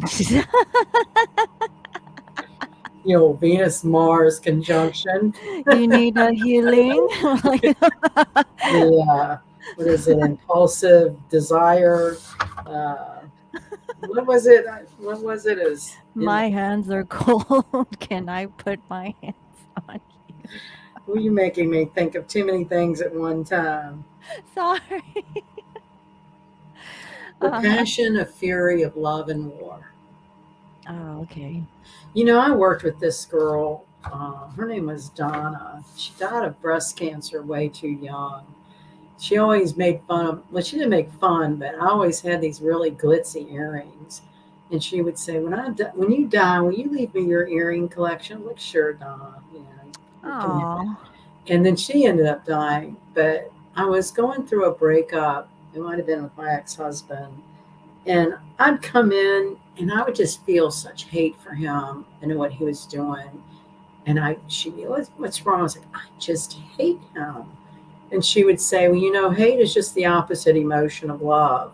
So there you go again with those axis of opposite energies Mhm. and trying to find that neutral place where you're not too extreme either way. You're just Mhm. trying to be and be solid and um, watchful. Mhm. Watchful of your mind and your thoughts and your self-talk. And it's not like we're not going to cuss them out in our head or something, but you know maybe just make a quiet acknowledgement that, yeah, it hurt my feelings, it hurt my heart, or whatever. And because I really do think we have to acknowledge the negative feelings to dissolve them, or to you know Yeah. move them on. And it's kind of ironic because I just created my Enzo cards, which Oh, is based off of like the opposites, right? Let me actually pull it out. So I finally got these professionally made, and nice. so yeah, so Are they for uh, sale? yeah, they're for sale. Yes, it's like 45 bucks, guys. If you guys are interested, you can find this on my Etsy shop or on my website.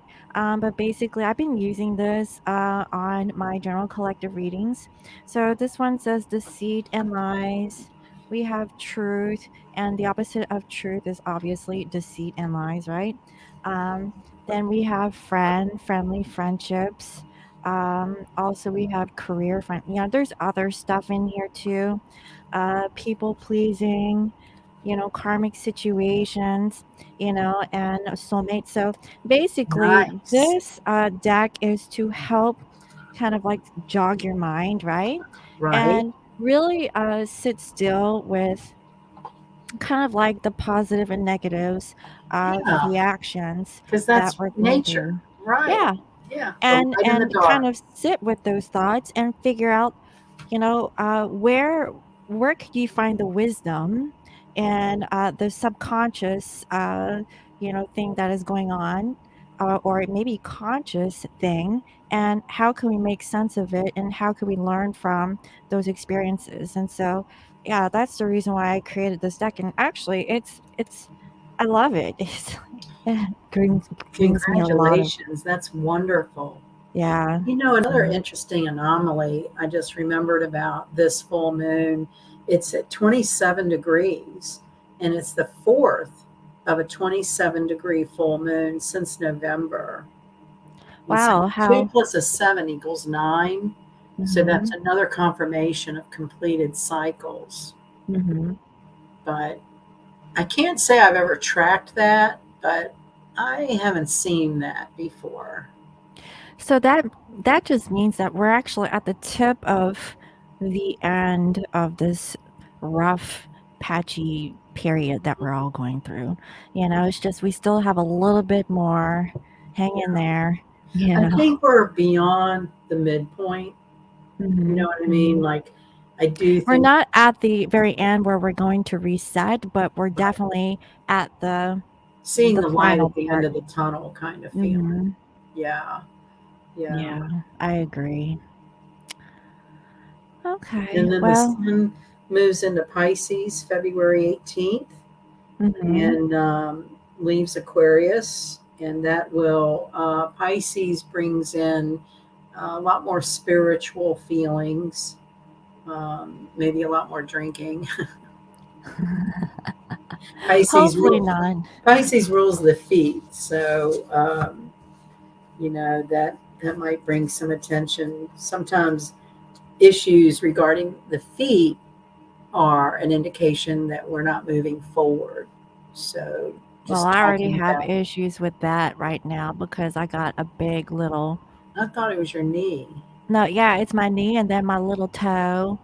I've been exercising, and so I'm doing moves where at my old age, it's like I can't move like that anymore. What do you call it? Your joint juice. We got to get you some joint juice. I would try drinking aloe vera juice. Aloe vera? Hmm. Okay. You can Yeah, get they it at the sell health that at the food. Asian market. Maybe I'll Mhm. get that this weekend. I know around here it's pretty regular at health food stores. Oh, okay. Yeah. Okay. Yeah, I'll look into that because it's just my left knee. I can tell, like, even when I, like, move it back and forth, it hurts. Oh, So that. Shit. flexibility. I'm So I not see flexible. something here. I don't want to call out names, but esteem. I worry about what I do in a more general sense. So are we talking about things that would help our self-esteem? Um, that's a really tough one. I think that's something everyone battles. Um, Let me read back. It says my parents were and are very wealthy, and I was cutting myself as a teen and crying myself to sleep. So does that mean you were physically harming yourself, like you're cutting your wrist? Um, uh, let's see here. Esteem, but I worry about what I do in a more general sense. Very interesting. Oh, making money and having a job that I think is good enough for you. I have trouble thinking I am not good enough. Honey, okay, first of all, yeah, we need to address this. honey, you are very creative. You can actually capitalize on your creative talents and your abilities. There are so many things that you have gifted me that I thought were very beautiful. And I don't say that to anybody because I'm very picky. And if I don't say like beautiful things about you, okay, that must mean that I don't think it's beautiful. I'm just going to have to say it like that. But the stuff that you have created for me are really nice. Like, I have used your altar cloth for a lot of my channelings, and, I still have your Christmas gift. I'm going to put it up every year, and the delicious vegan chocolate dessert that you sent to me, that was yummy. So don't think less of yourself. You're very gifted and very talented. You have to put that to use. I really feel like that's your next step. And building self-esteem is ongoing no matter what stage of life you're in. Mhm, And some exercises, number one, it's corny, but do it and just get mhm. your post ups and you put positive Okay, thoughts. sir. No. Hey, Hi, look, that's my son. Okay, buddy. hi, son. I Is know. this Ethan? Yeah, it's Ethan. Hi, Ethan. Love, love. The Positive natives are getting affirmation. rested. It's past dinner time. That's why he's intruding in my I space. know we're going on, but um, self esteem is something every day we have to be aware of our self talk. And when we're Mhm, talking negatively in our minds, we need to stop and turn it around.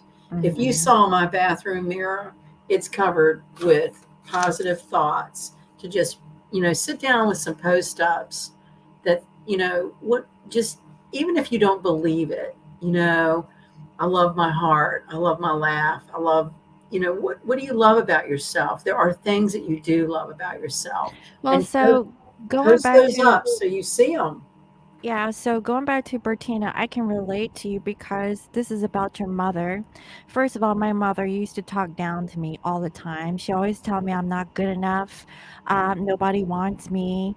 And I'm very beautiful, guys. Okay, so it's not like I can't have a man. It's just I'm picky. I don't want just anybody, and she knows this. But besides that point, she always wanted to make me feel less than, like I'm not good enough, to find a husband and things like that. So don't take your mother's words to heart because she is your mother, because that is almost like people pleasing, trying to please your mother. And I've been trying this for years. Trust me. I've gifted her flowers. I've done everything I could just to win her heart because my brother, who is 8 years younger than I am, she always loved my brother. But when it comes to me, she always treats me like I'm garbage, or, like she didn't really love me.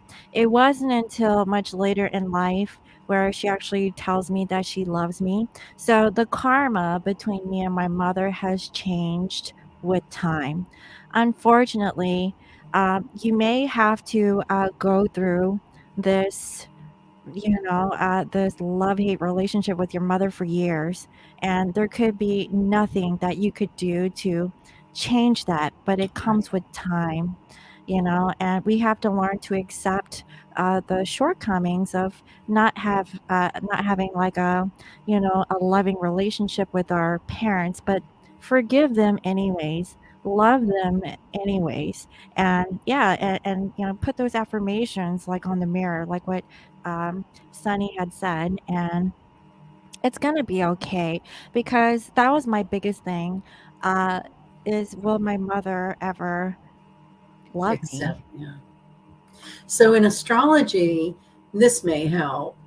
It is believed that you choose the parents that you come into this life. You Mhm, choose the time you were born and who you're born to.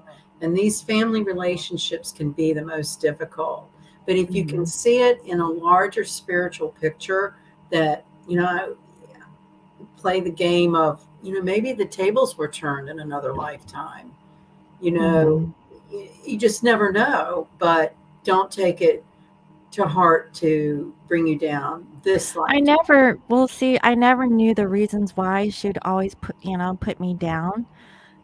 My mother had a very hard childhood, like, she was very poor, and, she lived on a farm, and she, supported my grandmother by selling eggs, and, like, she lived in the country, that's how dirt poor they were, and, she had to, only her education level was up until, I wanna say middle school or high school, I don't remember, because in Korea, you had to pay for your education.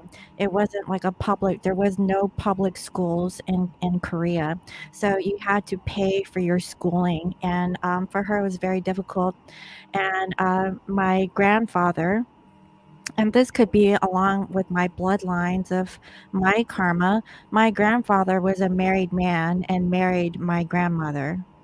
And, I don't know if I told you about that before, but, anyways, my grandfather he was a beekeeper, or he was a bee guy, he, made honey, and he was sure as hell pollinating the freaking colony, okay? He had wives in different places, just no, Well, just my grandmother, but, this is Asian, but it's China, not Korea.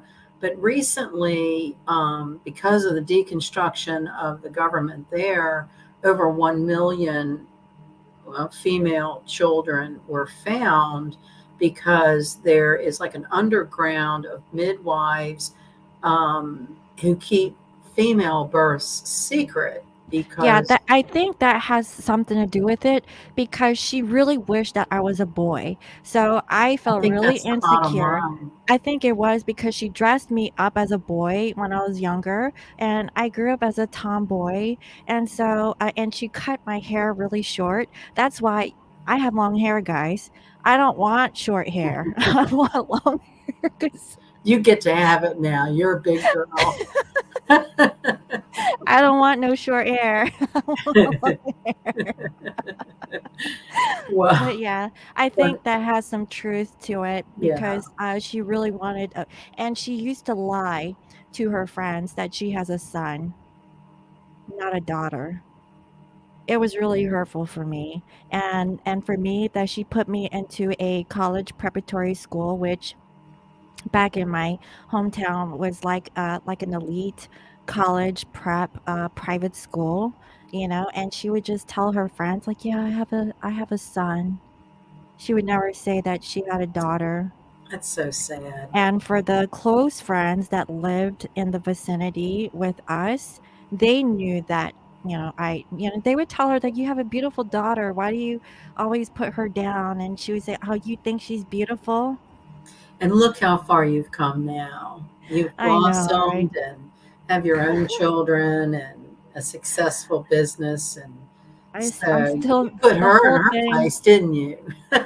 Well, the whole thing about the only thing that she has about me is that I can't find a husband.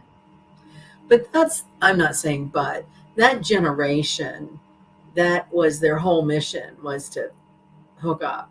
I mean, they Well, don't she told me, she says, understand. "Don't marry for love, Yeah, marry for money." yeah. That was that generation's mindset. And it's not an excuse for her disrespecting you at all. I don't mean to sound that way, Well, but no, I mean, she knows because we watch dramas, and in those dramas, it's exactly, we don't want to marry for status and for money, which is the Asian way. That's what we're trained or grew up to know. But it that's all all ends up. breaking down now, isn't it? I Well, mean, yeah, it's all like, that's all for love now. well, and that's what our whole world and society, our social mores are being deconstructed.